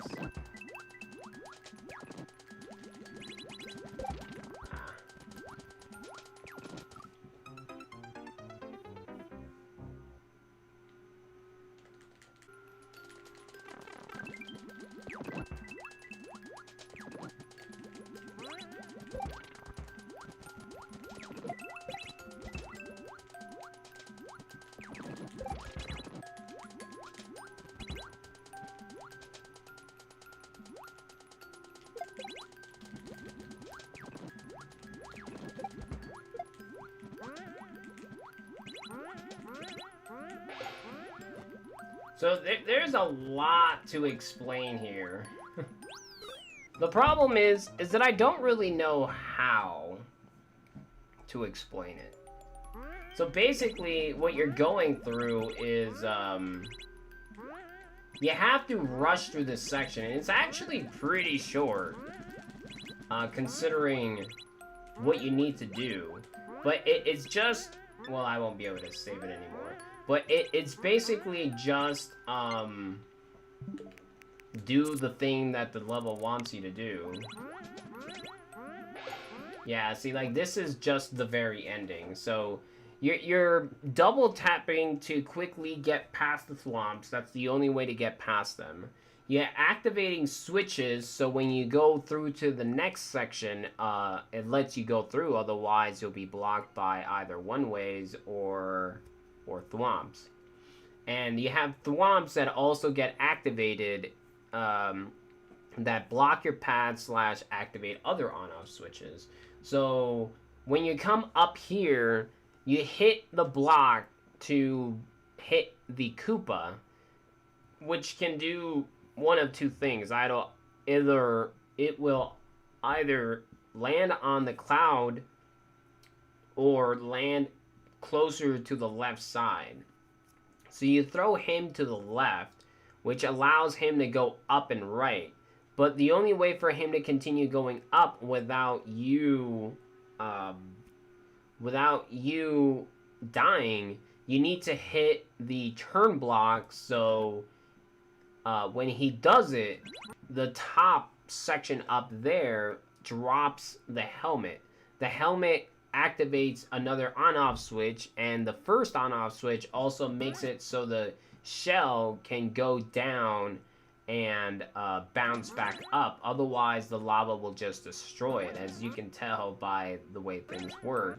So what this on-off switch does is lets you go through here. Otherwise, you would need to wait another 2 cycles, and I'm not even sure if you could wait 2 cycles. And you could keep this shell to get you to the other side, or you can just continue going through and then screw it. And in my case, I just went through and screwed it. Due to what the Koopa does is it allows you to pick up a power-up in the boss. Oh, fudge. It allows you to pick up a power-up over at the boss, and the level just goes super fast, as you can tell. So when you pick up the checkpoint, you get here, and this is where the shell would be. But in my case, I didn't get it, so...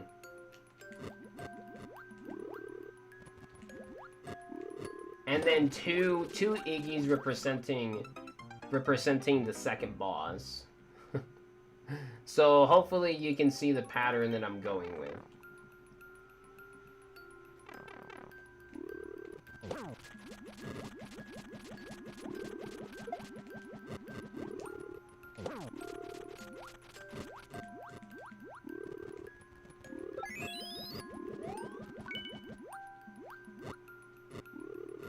So the cool thing is you don't need to kill both of the bosses to be able to win. You just need to kill one of them. And again, as you can tell, you don't need the mushroom. So you don't even need the extra power-up in order to win. You just need to get there. And now you're in World 3. And if you happen to kill both of them, then in which case you get a bunch of 1-ups.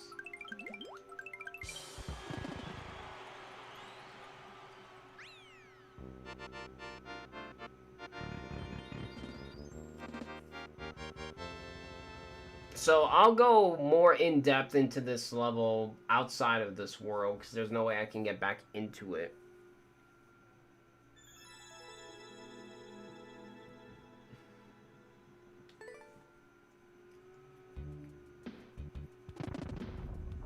And just like that, World 2 is done. a world that no one has ever been. So let me quit.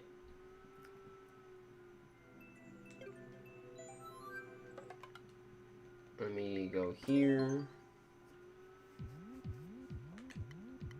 Let me go down to the level. So it was 2, 3.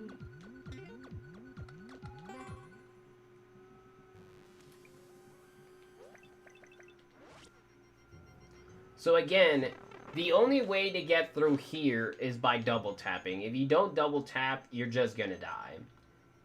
So you go left, and this guy is gonna come in and kill you. I'm not sure why he starts there, and I didn't block this path, but hey. So you go left, you hit the on-off switch, otherwise you're just gonna get blocked right here, which in turn gets you killed. And even if this swamp wasn't here, you would still end up getting killed by the lava. So you hit this to allow you to hit the spring. Oh, this doesn't have the change. So here I changed this to a conveyor belt. And then I'm pretty sure I ended up making this easier. But either way. So you go the conveyor belt, hit this guy to the right, because if you don't, you'll get blocked by this path. So you go, and then the reason why this spike is here is because you can activate this swamp early, which is what I don't want. But if I put a spike here, then it would be too hard to get through this gap quickly. So I just put the spike here in hopes that you would try and avoid it and not activate this guy. So you go through, and then as you're going through, you see this here, but there's nothing that you can actually hit. But this guy ends up hitting this switch, which allows you to go through. You grab this guy to go forward, and then this guy reactivates this switch, because if he doesn't, then you can just in fact go through like so, but obviously I have it so it activates. And then this is now active, so you need to throw this guy to hit this to then be able to go through. And again, this isn't changed, so it's slightly different. You hit this guy to throw this guy left, in which case this is off. You hit this so the shell can hit the on-off switch, otherwise it would hit this and then turn back.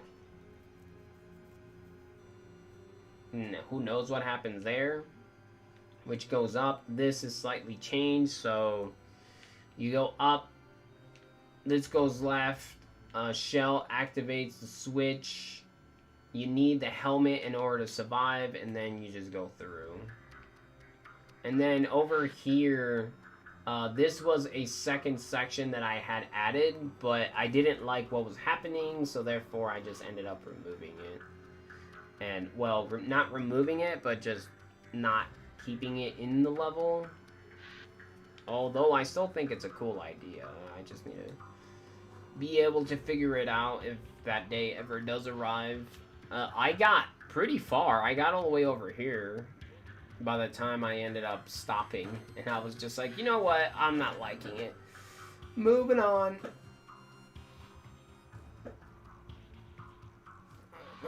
Yeah. So yeah, this section is pretty fast. I couldn't decide if I wanted... Well, this is what happened, right? I ended up putting a door here that would then take you down here, right here. And then you would have to go through this section, and then you would end up winning. But again, I ended up removing it. And instead of putting a door here, I just added this section up here, which I needed to tweak a lot. But, there's that. Again, this section just goes by so quickly. Let's see how long the level is.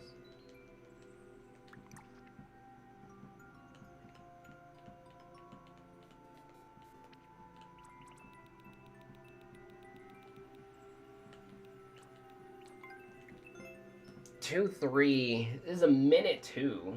Not very long, is it? This is Pink Mario, okay.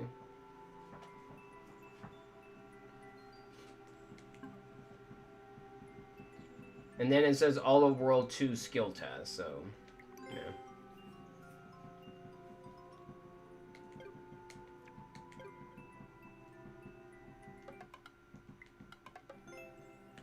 Let's go back into the world.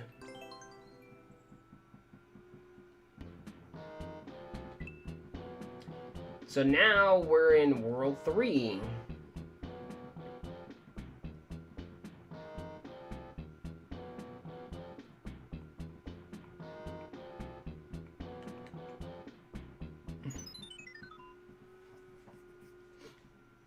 This is Auto Scroll Koopa Trouble. So now you're dealing with auto scroll shenanigans.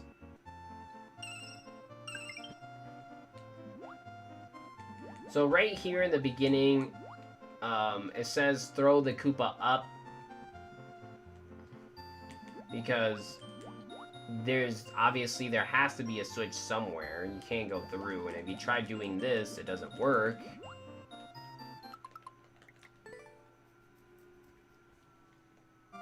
So you grab the Koopa, you throw it up, which activates, and then this is sound effects for other things within the level, which activates the other switch. And you have to keep in mind what's happening here due to what's going to happen in the actual level. So you begin the level,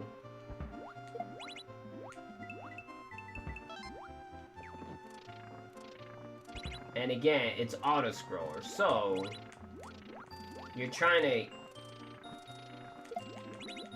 to keep up with the auto-scroll as it's happening. And there, I died. And there you have two thwomps going to the right. You have to keep them alive, otherwise,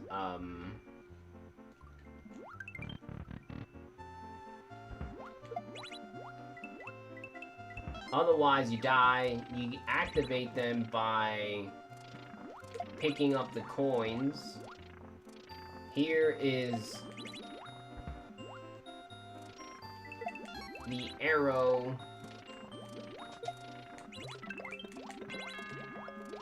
which tells you that you need to hit the switches.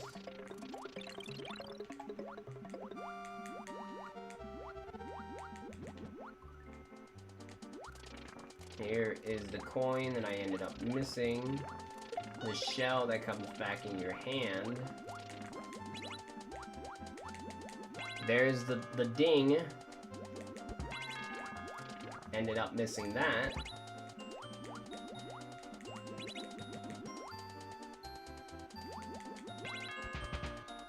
And then also ended up missing the bottom thwomp. And here's the ending. I think this section, as cool as it is probably more confusing than anything, which kind of sucks. I still don't think it's a bad level, but obviously I can definitely see why it would be a bad level, because it's too damn confusing.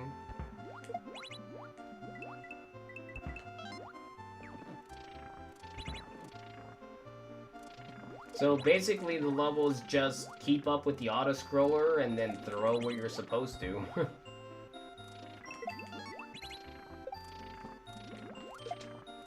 There, you gotta make sure...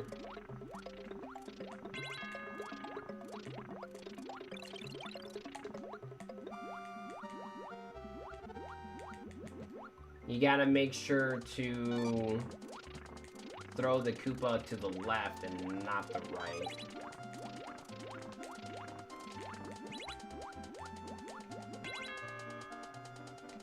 Ah.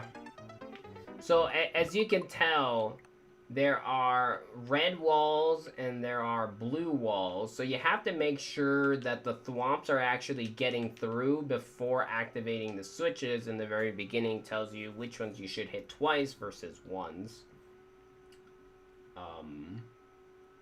And again, it's really cool, but I can definitely see how it's confusing as hell. So anytime you hit them twice, see how now I can pick up the 50 coin but not go down here? Hence why it dings, so you can tell that you can hit it more than once.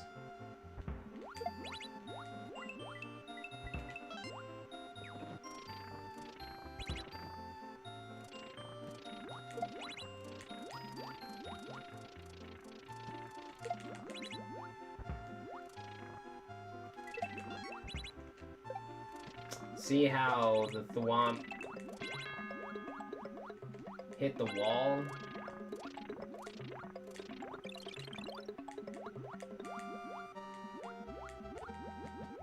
So even though you do survive all the way over here, you can't actually continue.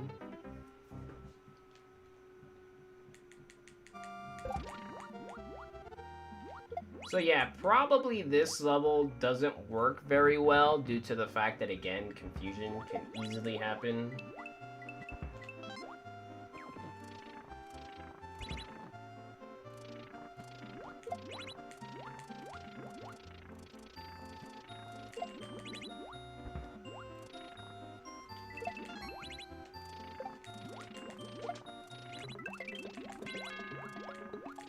See, the Koopa going right doesn't help,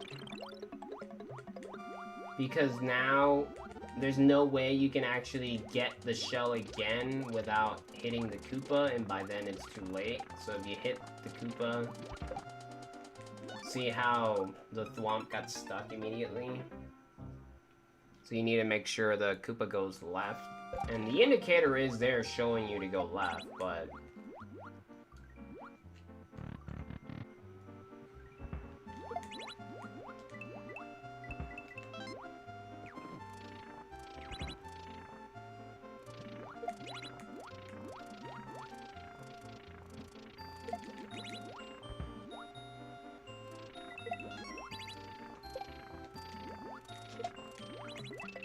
And then today, I need to decide whether if I want to try and finish the world or not. Because I don't know if I can finish it all in one single stream. Whether if I'm going to do indie games or not, basically.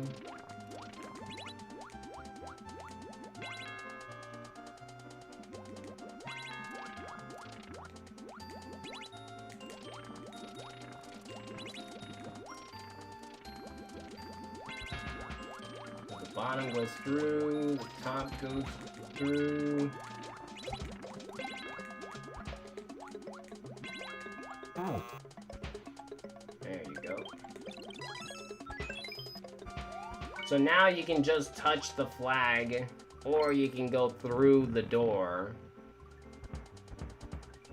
and then get rewarded with all of this.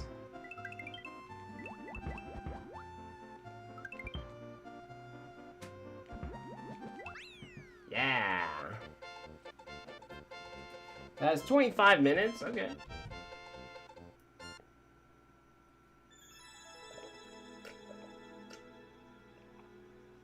No clears. I mean, that's kind of obvious. It's a hard level. Especially with how confusing it could possibly be.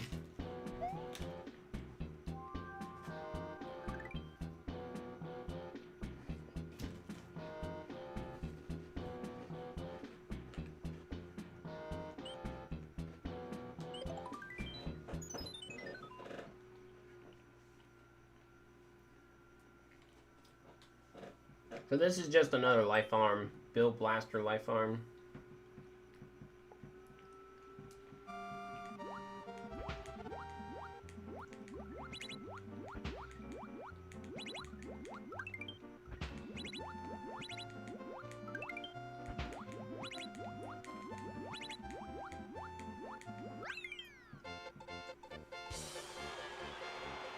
Something fun to do.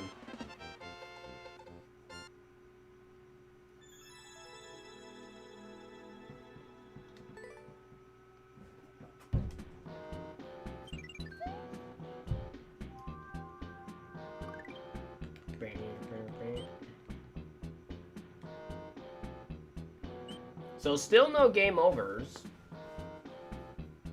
But I'm wondering if there will be. Who knows?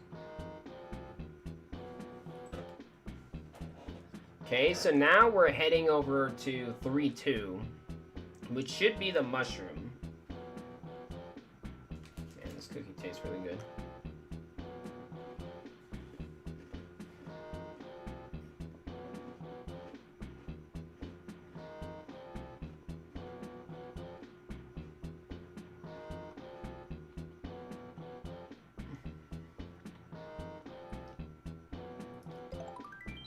Go. So this is Offscreen Mushroom Madness 3-2. So now you have to deal with auto-scroller plus trying to keep a mushroom alive. So you throw the...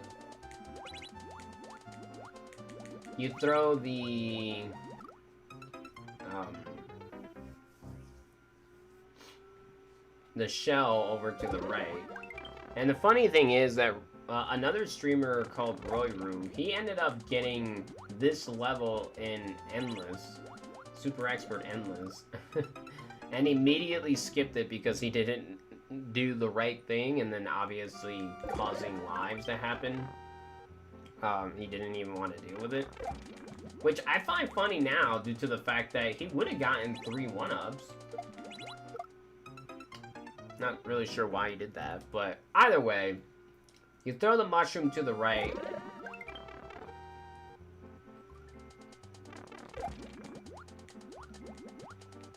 So you actually have to deal with off-screen things, which I find really cool in this game. So you're playing the level as it goes off-screen. As well as trying to keep a mushroom to go all the way to the top.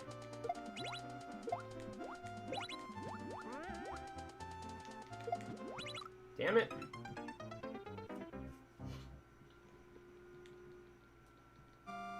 I really like this level, but again, the level gives you choices.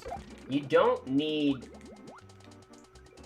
You get 2 different power-ups at the end. So you can either keep a helmet, or... You can either keep the helmet, or you can pick up the mushroom. Or you can pick both of them up. If you do both of them up, then obviously you get a prize, but you only need to do 1 in order to win. Keeping both of them gives you a checkpoint. Doing only 1 of them doesn't give you a checkpoint.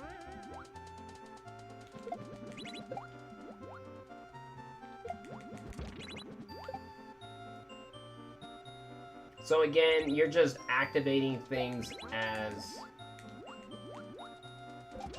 you move forward.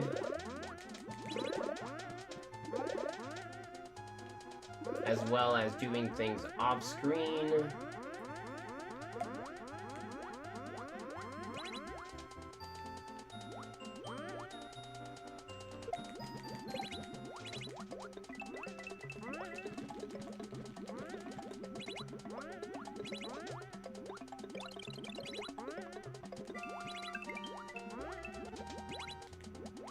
Just make sure you keep everything alive. So for instance, let me slow that down for you.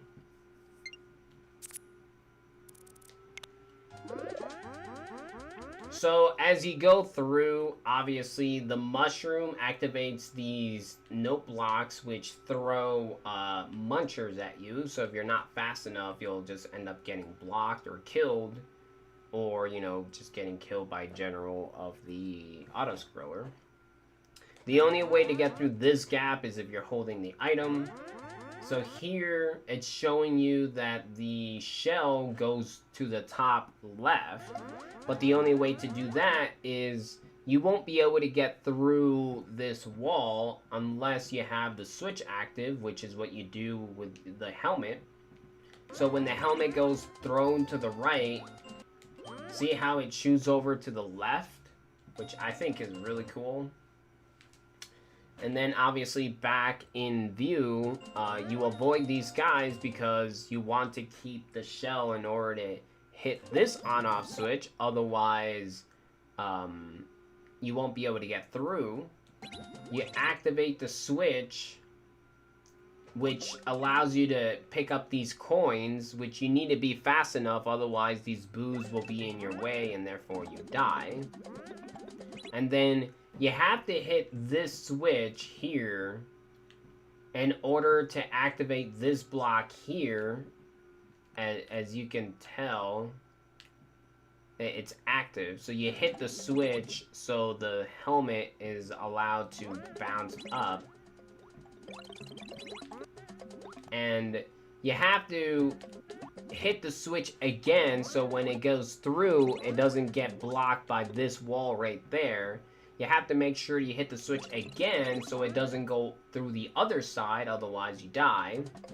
You have to hit it again, otherwise it'll be bounced in the same little cubby hole that it's in. And then once it goes up, you need to make sure you hit it again, otherwise you block yourself with the wall, which is super cool. And then it just goes in there. Like, and then throughout that entire thing, the mushroom gets activated here to go through here, which in turn goes to the left side there, which you can't see. It's over on the left side bouncing up and forth, which here you can see that it comes through bouncing off of the springs. It can't go through there unless it gets activated with the switch, which in turn continues going up. So if you pay attention to the left side, see how here it just can't go through anymore, but when the switch gets activated, it goes through. And then same thing with this, it won't go through unless you hit the switch, which again, you don't even need to pay attention due to the fact that I'm making you do all of the things on the right side as well as on the left side. And then when it actually pops through, it gets stuck. So the only way to get the mushroom is by picking up the shell that gets thrown right here into this Mayhem over on the right side. So now you need to pick up the helmet while avoiding death.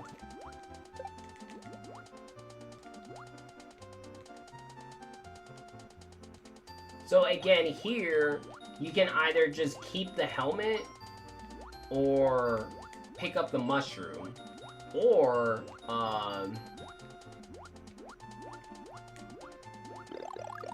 oh, I see. I let the mushroom go through because this is really gonna be impossible, yeah. So you can either keep the mushroom, keep the helmet, or keep both. And then, you know, it gets thrown in here a second time. So even though I failed, like, I can still survive. Oh, no! Oh my gosh. Throw it up. There you go. So, if I would have kept both, then I would be able to pick up any power-up I want, or and pick up this checkpoint. But due to the fact that I didn't do that, I'm technically in trouble, which means if I go through this door I can't die. You shouldn't have any problem with it, but I don't know, let's find out. So now you have to fight Wendy. Oh no, I'm definitely dying.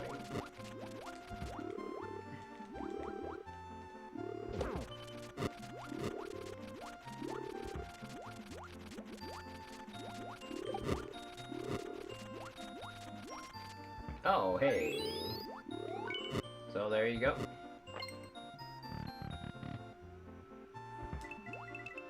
So welcome to World 4. And all of the Wendy's have keys, which you can grab. But you need to be able to have a power-up to do that. Which you can get if you pick up the checkpoint, but I ended up failing. And this is another level that hasn't been beaten, so that took me 9 minutes.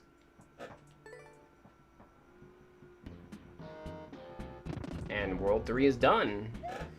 Just like that, now we're in World 4.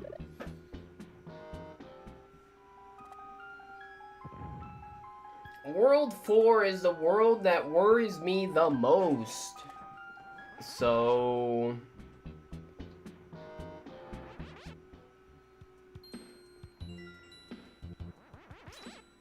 yeah. Yo, there's 51 people now on World 1.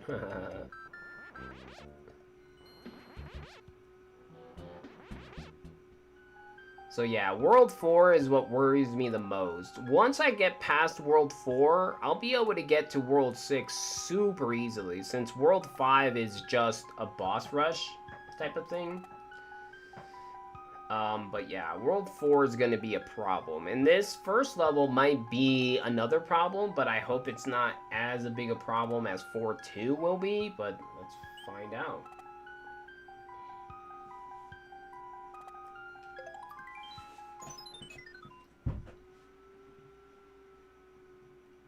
So this is a thwomp attack. So you're no longer learning anything. At this point, you're just playing the world.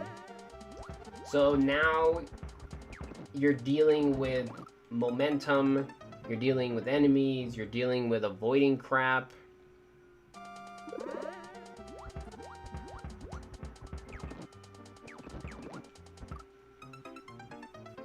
The track itself is telling you where to go, so it's not going to kill you, and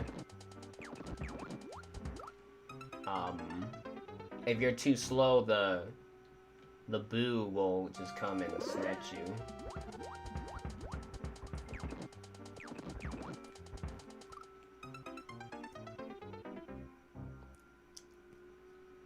How's it going, Sky?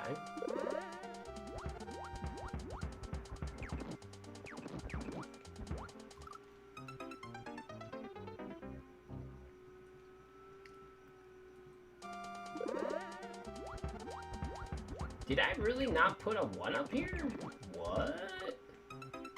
I thought I put a 1 up here. I'm a little bit surprised that there's no 1 up here.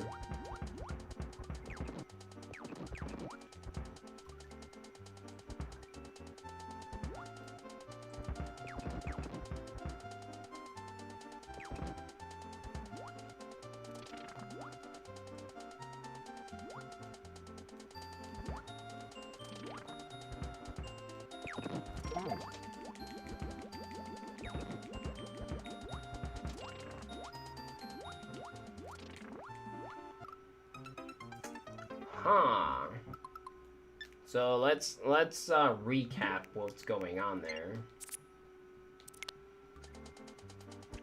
So again, the tracks are showing you where to be going. Like, the tracks aren't going to kill you. I'm not going to just suddenly kill you like a bunch of other people would. And you're just swimming through with this item, and obviously you need to know how to control yourself, otherwise you're just going to end up dying, and every single thwomp comes after you, so you have to make sure that, again, you know what you're doing when it comes to controlling yourself, not necessarily knowing what to do when it comes to playing the level. Again, the track shows you where to go. I honestly don't know how difficult this level is, but I'm pretty sure this is one of the random levels that was completed, so whatever that tells you. So as you go down through this entire level, everything is either chasing you or you're trying to avoid, while avoiding this boo that's constantly on your ass. So you go through with this POW, and then you eventually lose the POW here, because you need to throw the POW up in order to make sure that the thwomp doesn't kill you, and you also need it in order to kill the muncher, otherwise you die. You don't keep the P-switch because you use that over on this side, which it comes down, as you can tell. So if we rewind, see how this thwomp has a P-switch? So you use the POW to kill the thwomp, which drops the P-switch, which you use to continue going straight by also killing the muncher, and the P-switch gets pressed later on. Swim up, you go through, and then you pop yourself through there. I just ended up messing up. Try again. It's seriously bothering me. But the thing with this level is there is no checkpoint, so even if you do end up dying, it doesn't matter. You end up dying and getting more 1-ups back. You start with 80.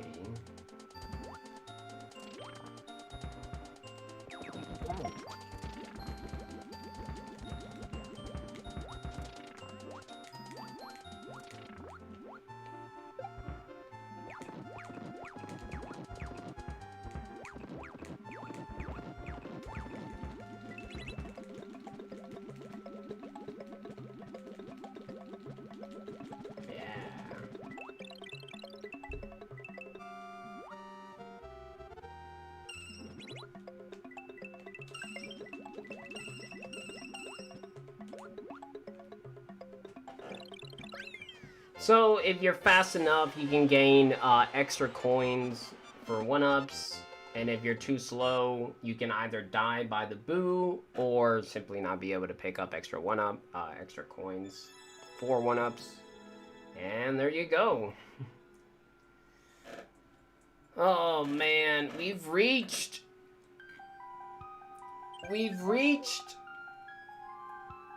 the level that I didn't want to play. Let's go get maximum lives now. Can we get maximum lives? I think this is the bullet bill one, yeah. Superstar Life Farm. Can't get too many 1-ups here unless if I end up killing myself.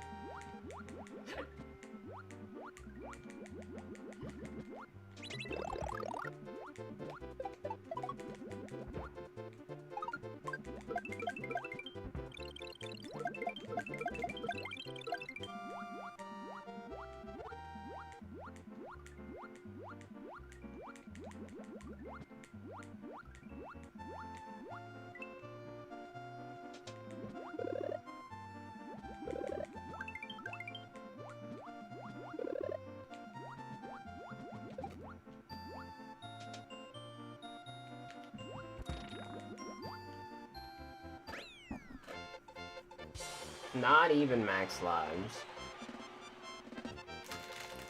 Who made this level, man?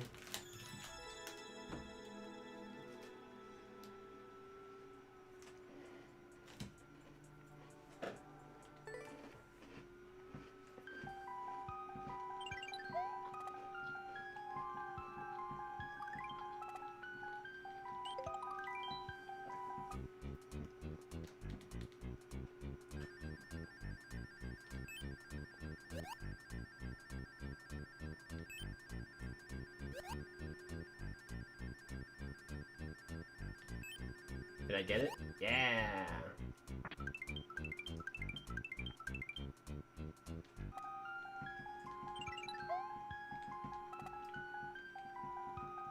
Is this the baseball one?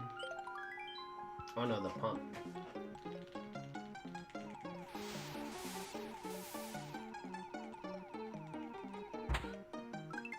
One? Well then. Well then.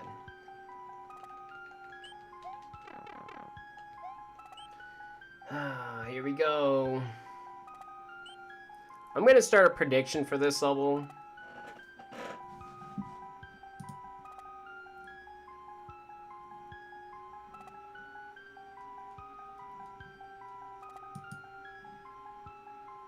And see how long it takes me. I'm gonna put it Can I beat this within 30 minutes?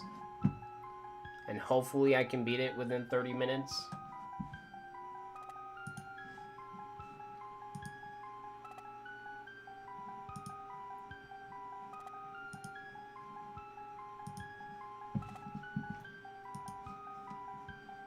But the level is mine.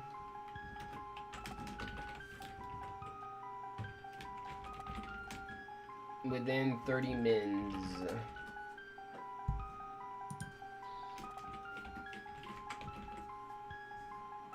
Timer set for 20 minutes. Prediction has been started. So if you want to vote, you can.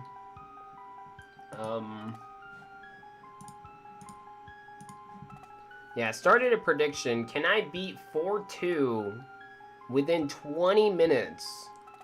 If I can get to the checkpoints before 20 minutes, then the answer to the question would be yes. If I can't reach it within 20 minutes, then most likely I won't be able to beat it within 30 minutes, but you never know. You do have 20 minutes to vote, though. Because this coming level is freaking difficult, and World 5 is easy.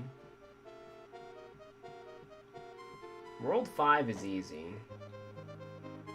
So I'm worried about this level, and I'm worried about this world. But in this world, there are 4 levels that you don't even have to play at all. That doesn't mean that the castle is easy, though. The castle is freaking difficult as balls.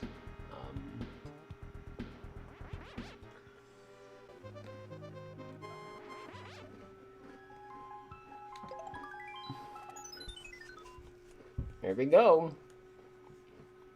There is a prediction going on right now, which you have 6 minutes left to vote in.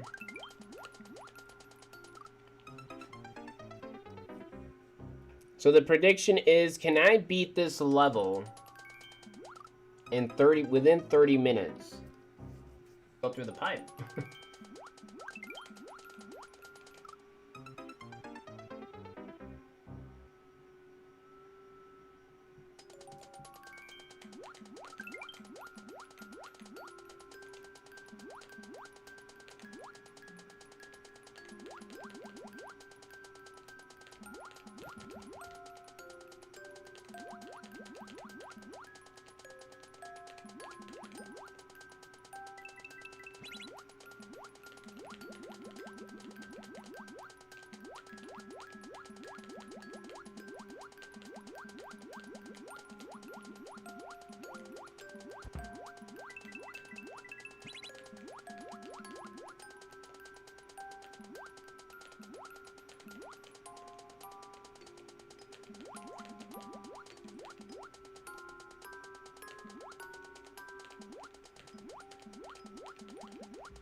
Okay, so here's the deal, right?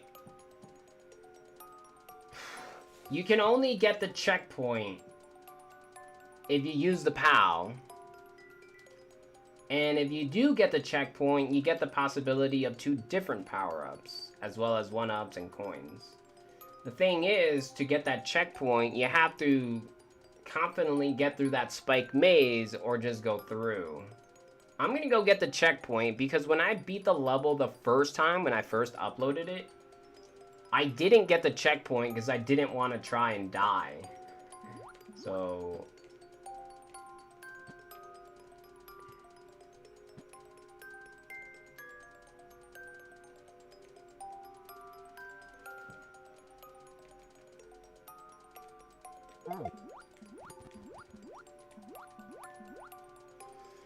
There you go. And you can't get through that gap unless you have the power.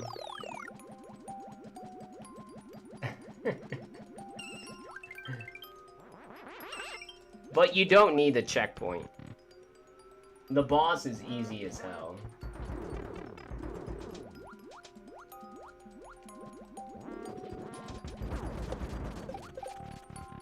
That's all you do. This is World 5.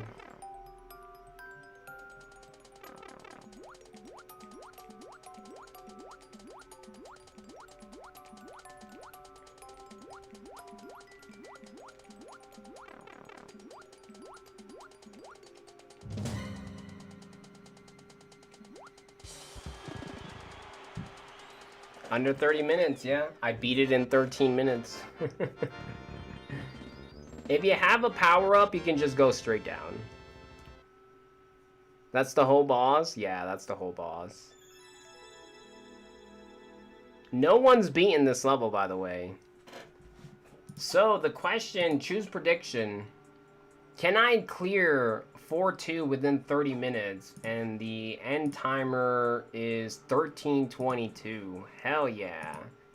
No one voted for no, though. Unfortunate. Made it unfun.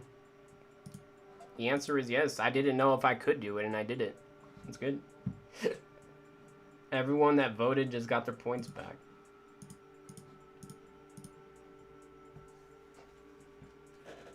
Nice thwomp, bro. You can pick up that axe without him killing you, by the way. Lame? Yeah, no one voted for no. I didn't know if I could do it. I'll even show you. So if I do this,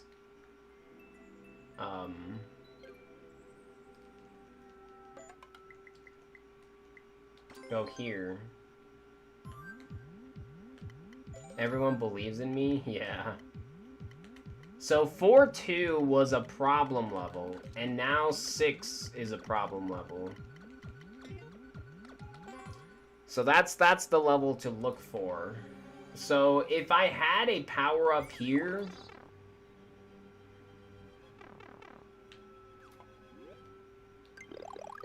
here we go. You could just do this and win.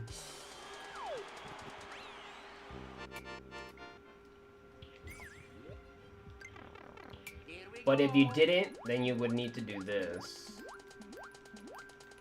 I ended up taking damage, but I was also big. So for instance,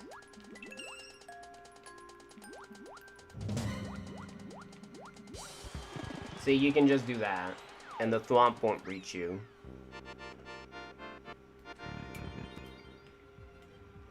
Here we go. So even though he is there, he won't kill you. I just did it the safe way because I didn't want to die. Need to make it with power up? Not really.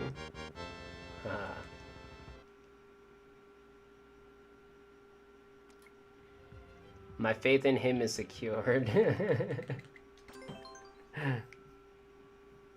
So now we are moving over to World 5.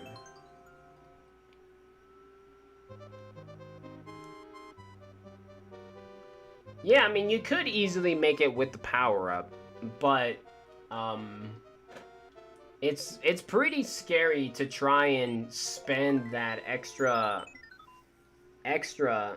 to try and get the checkpoint to get the power-up. So, Roy's gnarly attacks. So, what this is referring to is another Easter egg. So, if you look at the special levels in Super Mario World, the levels are called different things. One of them is called, like, awesome. Another one is gnarly. Another one is funky. Stuff like that. And in the special world. So, for instance, In Super Mario World, there's 96 exits, and there are little star pads that you can go to that would then take you to Star World. And in Star World, if you beat one of the levels the secret way, you go into Special World. And Special World's levels are named differently, and this is a shout out to that. So one of them is called Gnarly. Yeah. So this is a shout out to that. And then you just have to fight the boss.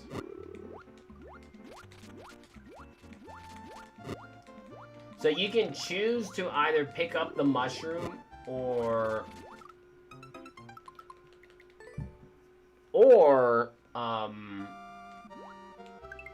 actually makes sense in this context.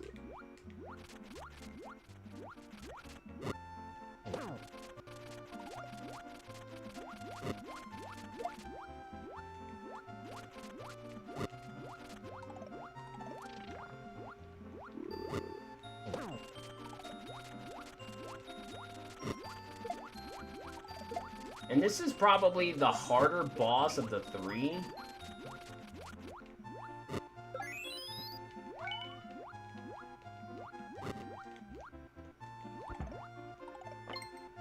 Which is funny. Use the power up? No, I'm good. So see, you see the word gnarly there? Gnarly.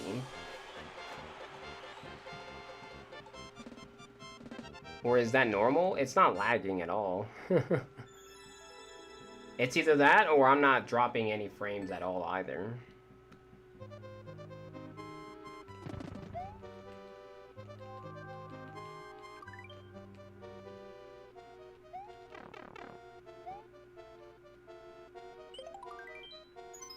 So I haven't game overed at all.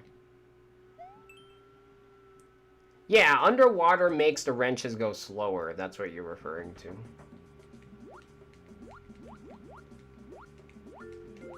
So I actually like this mini game a lot. It's just pick up coins.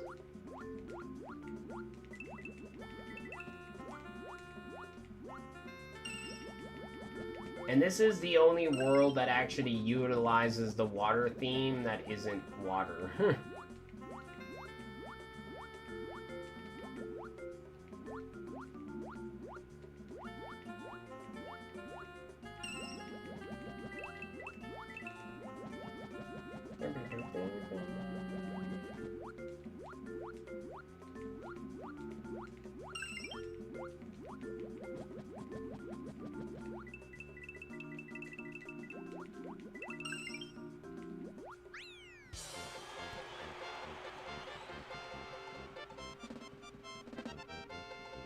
Yeah, so again, these life farms are just to collect coins, to gain 1-ups. I didn't do a very good job there when it came to putting 1-ups, but it didn't really matter to me. They were just bonus levels. They weren't really anything else. So again, this world is just bosses. The next level is the next troubling level, which is World 6. Morton's Funky Battle. So this is another shout out. This entire world is a shout out to that. To Special World in Super Mario Maker, in Super Mario World. And I think this is such a cool boss fight too.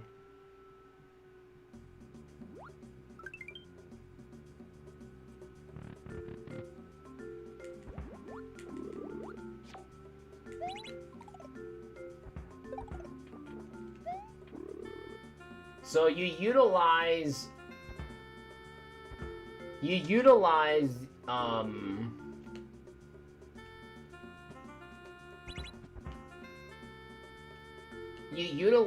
outside of the water and inside of the water. I think it's really freaking cool.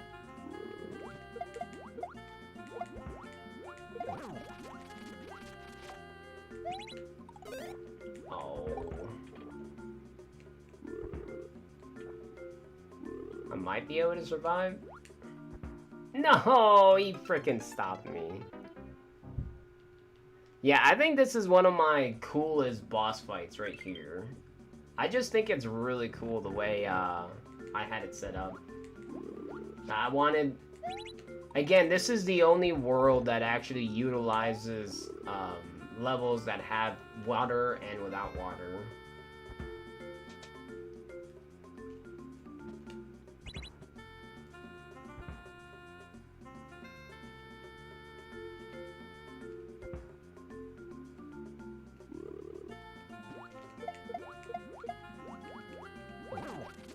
So basically it's just you doing the same thing over and over again, because that's really the only way you can kill Morton, is by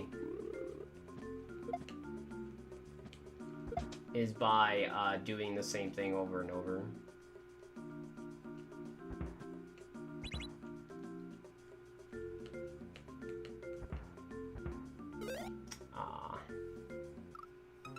So yeah, once you take damage, you just... Oh, well, yeah. I don't think I would have survived and exiting. And the reason why I put the Koopa kid's name on the level is because I keep forgetting who they are when I see them. Besides Wendy, I know who Wendy is. So I ended up putting their names, so when people come in to fight them, it's like, oh, he's Morton, because I already put their name on the title.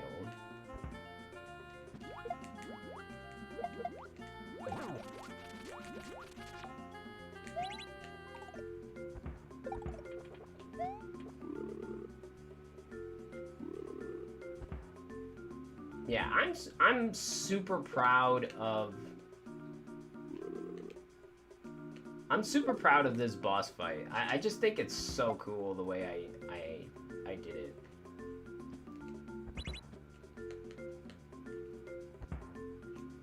Thought I took damage. Ugh.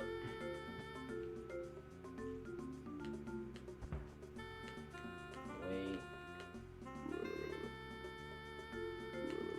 Go.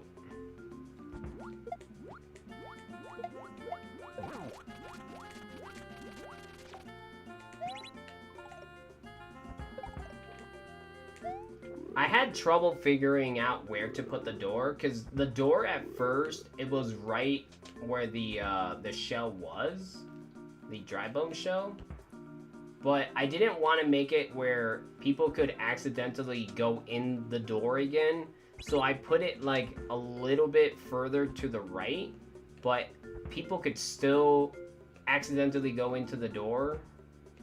So I'm like, where the hell do I even put this damn door? Because you need a door to get in. And then I'm like, oh, let me just put it in the water. Putting it in the water allowed me for people to go through the door and not accidentally go back in it. It saves so much headaches, it's crazy. So now that you have the key, you have to not take damage.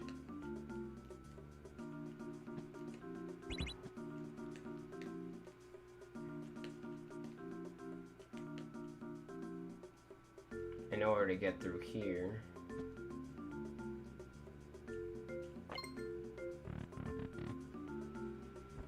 And then it says funky.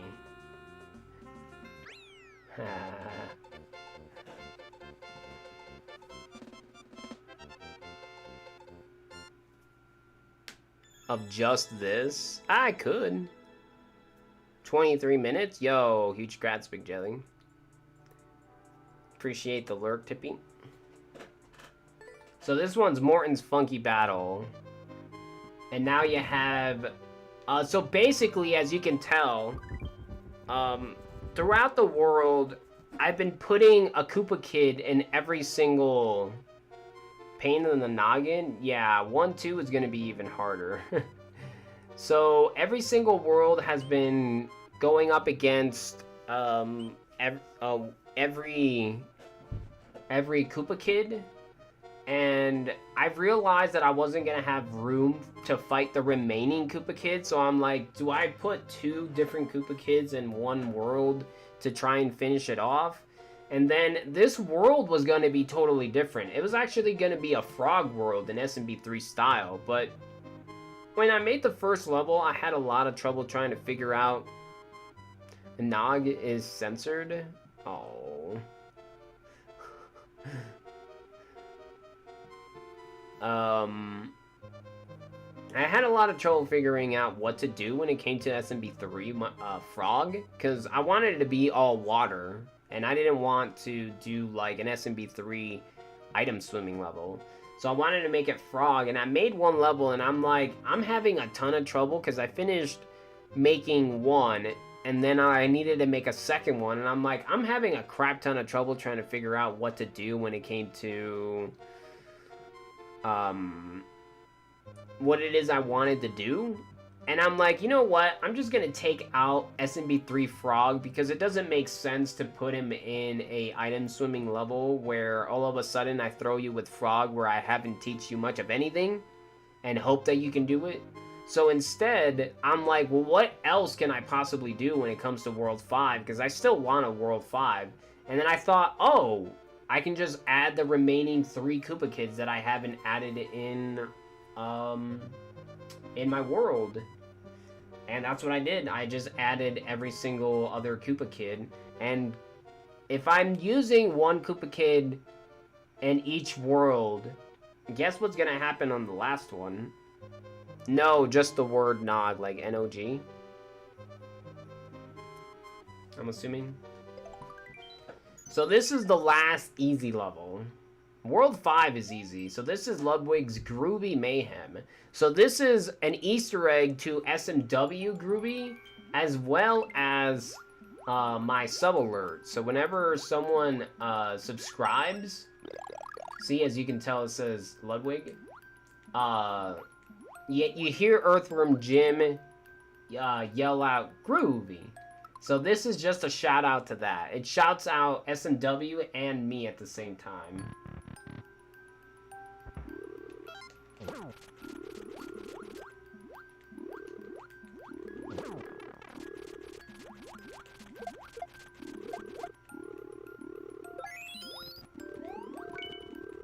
So you don't need to pick up the coins if you don't want to. I'm going to pick them up so people can see the bonus area.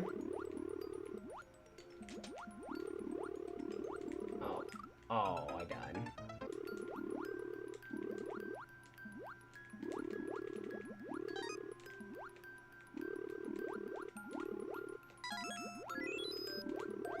See, it is not very difficult to pick up the coins. So this is World 6. So, as you could tell, after every end boss that you got to, it said what the name of the level was. So it said Funky with Funky at the end. It said Gnarly at the end. But this one says World 6. So if you go into the door, right there, there's the Easter egg. It says Groovy. Plus a bunch of 1-ups. Getting by that portaboo. So now we reached the level that I didn't want to play, but obviously we need to get through. Also, for anyone that doesn't realize, I actually got my HDMI switcher working now. Currently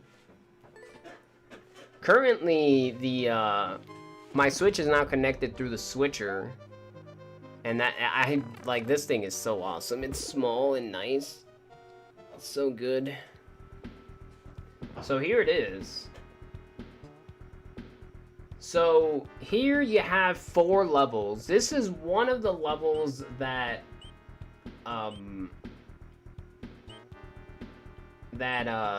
the Beast ended up playing. I don't know which one it is. It's not this one, because I know this is the balloon level. But basically, this level,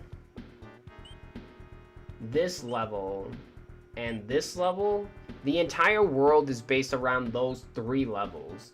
And I didn't want these levels to not be in the world, but I did want them to be in the world in some way. I just didn't want them to be levels that you needed to be, because that wouldn't have made sense. My first idea was to put a practice of the level somewhere in the world, and then put the main level in that same world. So for instance, you can put 5 levels in a single world, put in 3 of what I want, plus the practice and the main level that the level is based around. And I'm like, I couldn't really make that work, so instead I replaced them with bonus levels, and I just put those levels in the last world. If you did want to play them, you could, but you don't have to. Hence why they're all alternatives.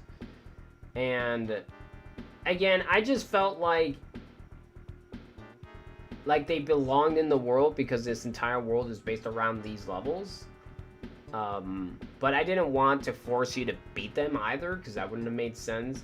If you at any point you decide to play the world, I would suggest you play these levels outside of the world, because it'll be easier on you. But none of them have checkpoints except for one, and technically you don't need that checkpoint either.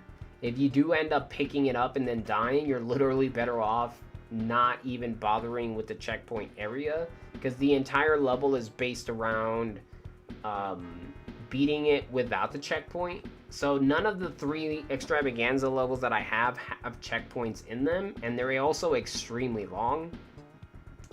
And even I haven't beaten any of them ever since I uploaded them, if that means anything whatsoever. So again, this is by far the hardest level that there is. What does Six Skull look like? I'm gonna beat it. Well, I'm gonna play it, see if I can beat it. Right now, I've only been streaming for 5 hours. We still have another 4 hours before I end the Super Mario Maker 2 portion of the stream. But yeah, I'm just delaying because it's a hard world. It's a hard level. So basically, to explain,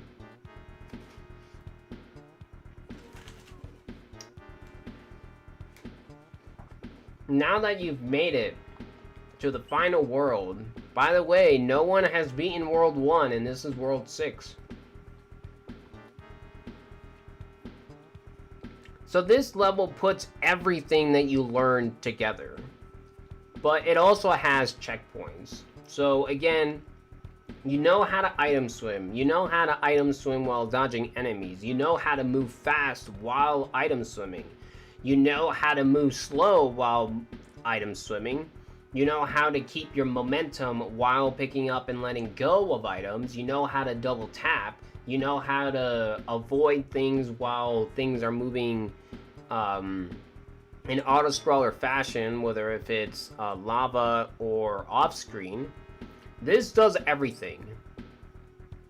So now it's just a matter of, can you beat it? It has 2 checkpoints. This is the only level that has 2 checkpoints.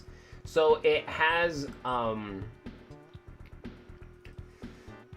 so after each section that you beat, there's a checkpoint other than the final section, because I couldn't put a 3rd checkpoint. So you have the 1 section checkpoint, 2nd section checkpoint, and then you have the final section plus the boss fight. So if you happen to end up dying at the boss fight, you need to do the entire 3rd section again. But it was either that, or I force you to do 2 small sections over and over again, and then put a checkpoint next to a boss that doesn't really need it. Because the boss is crazy, but you have 4 helmets, and I think 2 fire flowers to work with, or 1? I can't remember. Maybe it was just the 4 helmets plus the 1 fire flower that I give you entering the room. Either way, it was one or the other. I felt like putting a checkpoint next to a boss that doesn't really matter would be pointless. I'd rather force you to do one giant section again than to get to a checkpoint that you don't really need. And this is by far the longest level I've made thus far, at 7 minutes and 40 seconds long. I think in Mario Maker 1, I made a level that was 7 minutes and like 20 seconds long, or 10 seconds. I was like, damn, how the hell is this even longer than that? But this level also has Easter eggs. So for instance, the level is called Blast from the Past, I believe. So again, without having to spoil it too much, every single world other than the 5th one, because the 5th one has 3 bosses, has a Koopa kid in every single world. The 5th one has 3 of them because I needed to put the rest of them in somewhere. And this is called Blast from the Past, so I hope you can put 2 and 2 together as to what's going to happen. That is not the only Easter egg in the level, in the world.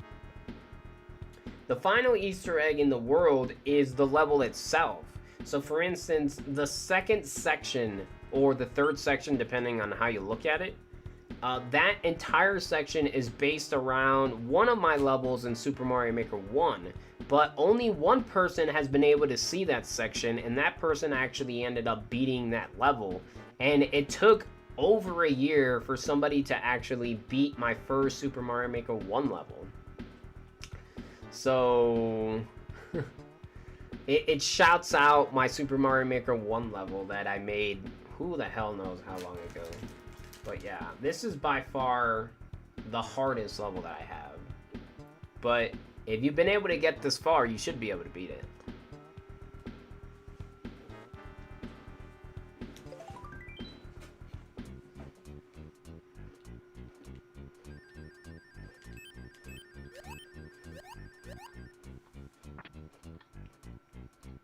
I thought I was in the level, so I clicked it. And I wasn't. And I haven't game overed yet, which is cool. Okay. There we go.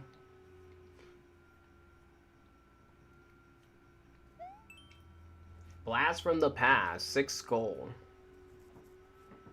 So here's how this works. So you have this door, and the only way to get the key is right here. And the only way to get that key is if you go around. And again, this puts everything together. So if you've been able to get this far, you should be able to beat the level. It is very difficult though, so yeah.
So you throw the switch in order to activate, you throw the shell in order to activate the switch, which lets you go through.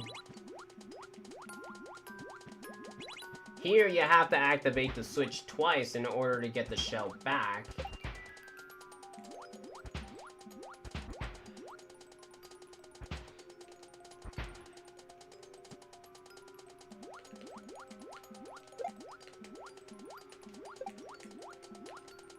Oh man. If you throw the shell, it goes into its own little cubby hole, which you need.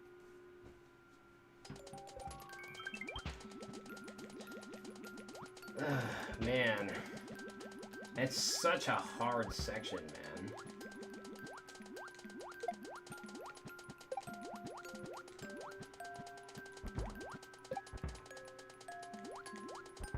The reason why I'm hitting it more than once is not because I want to, but because I accidentally do it. You need to control that bounce that you get from hitting the switch. The problem is you can't do like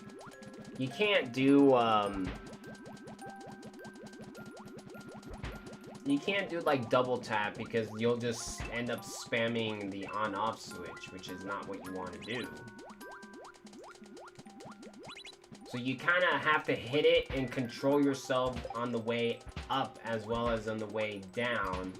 So when you do go either of the two directions, you don't just end up hitting the switch and you don't end up getting killed by the spikes.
I'm probably gonna die here.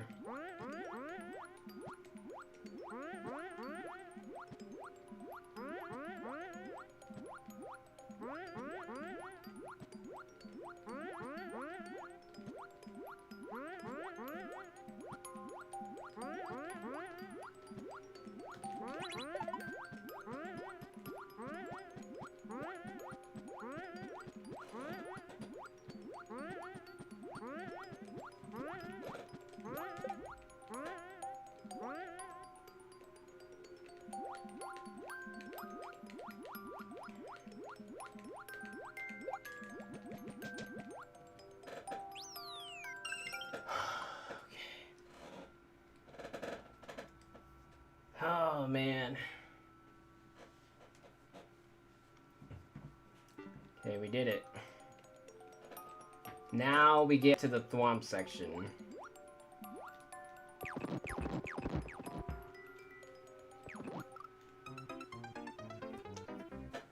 Oh, man. Both as the first section. It just does another swim section with... So the first swim section was with a POW. The was it? Yeah, I want to say they were both with a POW, but one of them was with thwomps and the other one was with grinders. This one is a thwomp swim, so it's the same thing, but instead of using an item to,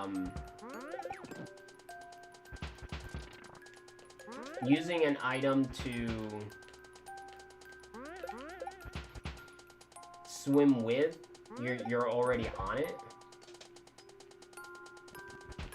Ooh, okay. Is this it, chat?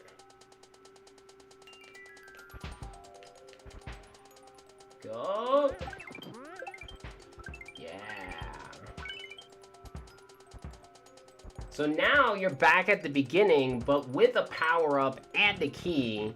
So you go through to instantly take damage, and then BAM! Blast from the mother-frickin' past.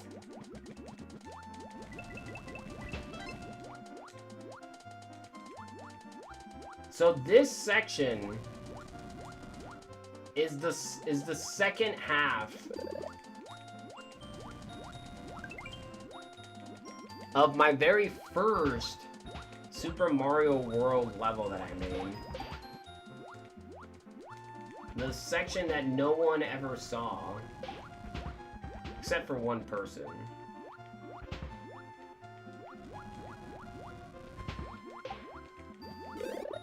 Fudge. So this is the shout out. The actual shout out is right here, is this level. So the idea is, even if you tried picking up the key, you won't be able to. Hence the coins.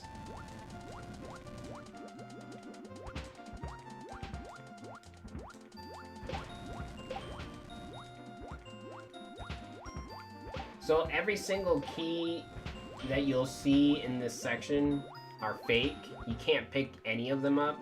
They won't instantly kill you either, because I hate that bullcrap. Where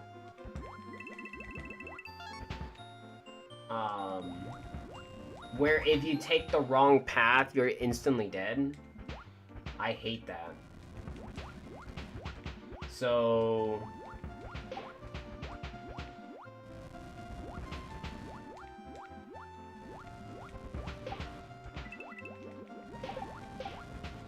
So here, at any time you try and pick up a key, you won't die.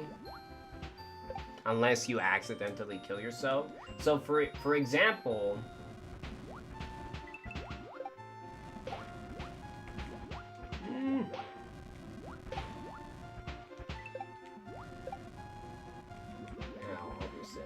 So for example,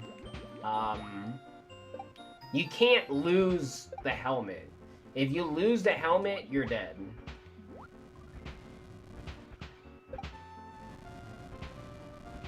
So as soon as you lose it, you're dead. This does have very minor changes from my original layout due to you can't do like Trump swims like you can in Mario Maker 1. They're extremely easy, but in this one you can't. So for instance, I had to add that block to line you up.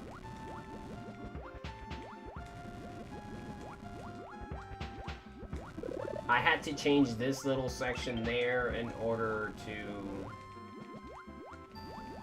have you go through.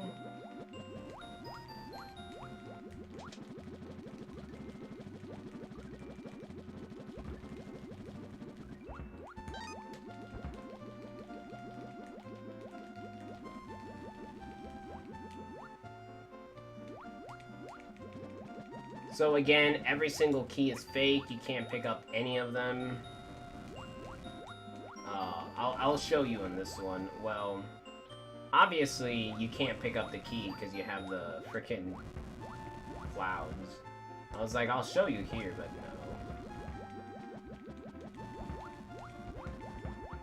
no. Up there, it's got COK. You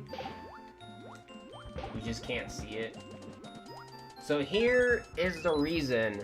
I needed to change this just a tiny bit to actually make it work. So, you saw the giant Buzzy Beetle fall. You need to press the P switch in order to continue, otherwise you just drop and fall and die. This is why you need the helmet. So, you need to be able to bounce the Buzzy Beetle to the right. He presses the P switch to instantly take damage in order to go through the door. And now, here is the other thing, Blast from the Past. All of the Koopa kids come back, as well as you now need to fight Bowser.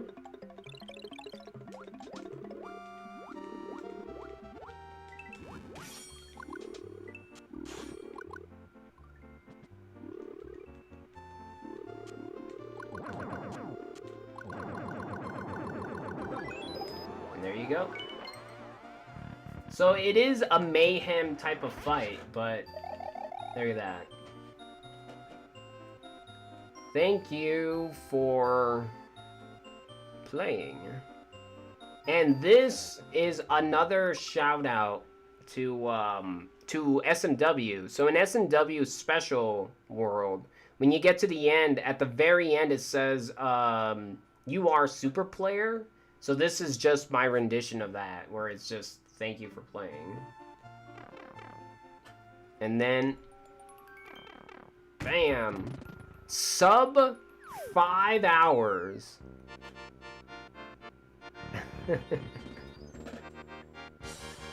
Sub 5 hours. 4 hours, 53 minutes, 46 seconds. And just like that, world's done.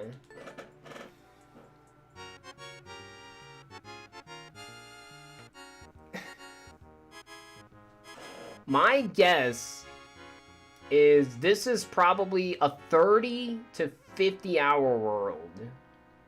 And I did it in less than 5 hours. But again, keep this in mind. You don't have to beat any of the 4 levels in World 6 besides this one. And I made the world. So obviously it's going to be... I understand what I need to do. It's just a matter of doing it. But there you go. World completed. And there is the flag that shows you that I've done it. Hell to the motherfucking yeah. That was fun. Oh man, I'm so glad I'm done with that. I am so glad I'm done with that. So let's see how many... Oh, not played courses. Let's see how many levels of the world have actually been cleared. So, not 6. Not 4-2. This is part of the world, but I don't count this at all. 5-3. 5-3 was cleared. 5-2 was cleared. All of the bonus levels were cleared, so there's no point on checking those. 5-1 was cleared, so the entirety of World 5 was done. 4-1 is the one level that was cleared when it comes to the world. 3-2, no clears. 3-1, no clears. 2-3, no clears. 2-2, no clears. 2-1, no clears. 1-4, no clears. And then you have, obviously, 1-3, 1-2, and, whoa, 3,000 attempts, really? Holy Christ, that's a lot. And 1-1. Why does my 1-2 have more plays than 1-1? What does 1-3 have? Oh, 800. Okay, that's not too bad. So, yeah. So, 1, 2, 3. 3. And then 4-1. 4. So, 4, 5, 6, 7. 7 levels of my super world have been cleared. And how many are there? 1, 2... 3, 4, 5, 6, 7, 8, 9, 10, 11, 12, 13, 14, 15. So 15 levels that you need to beat, 24 total, and without counting the bonus levels or the extravaganza levels, 15, right? 7 of those were completed, but no clears on my World 1, and full clear on my World 5. That was fun. Oh man, there you go. I have done the community challenge completed. Now I'm just gonna have to edit the video. Let me do stop recording.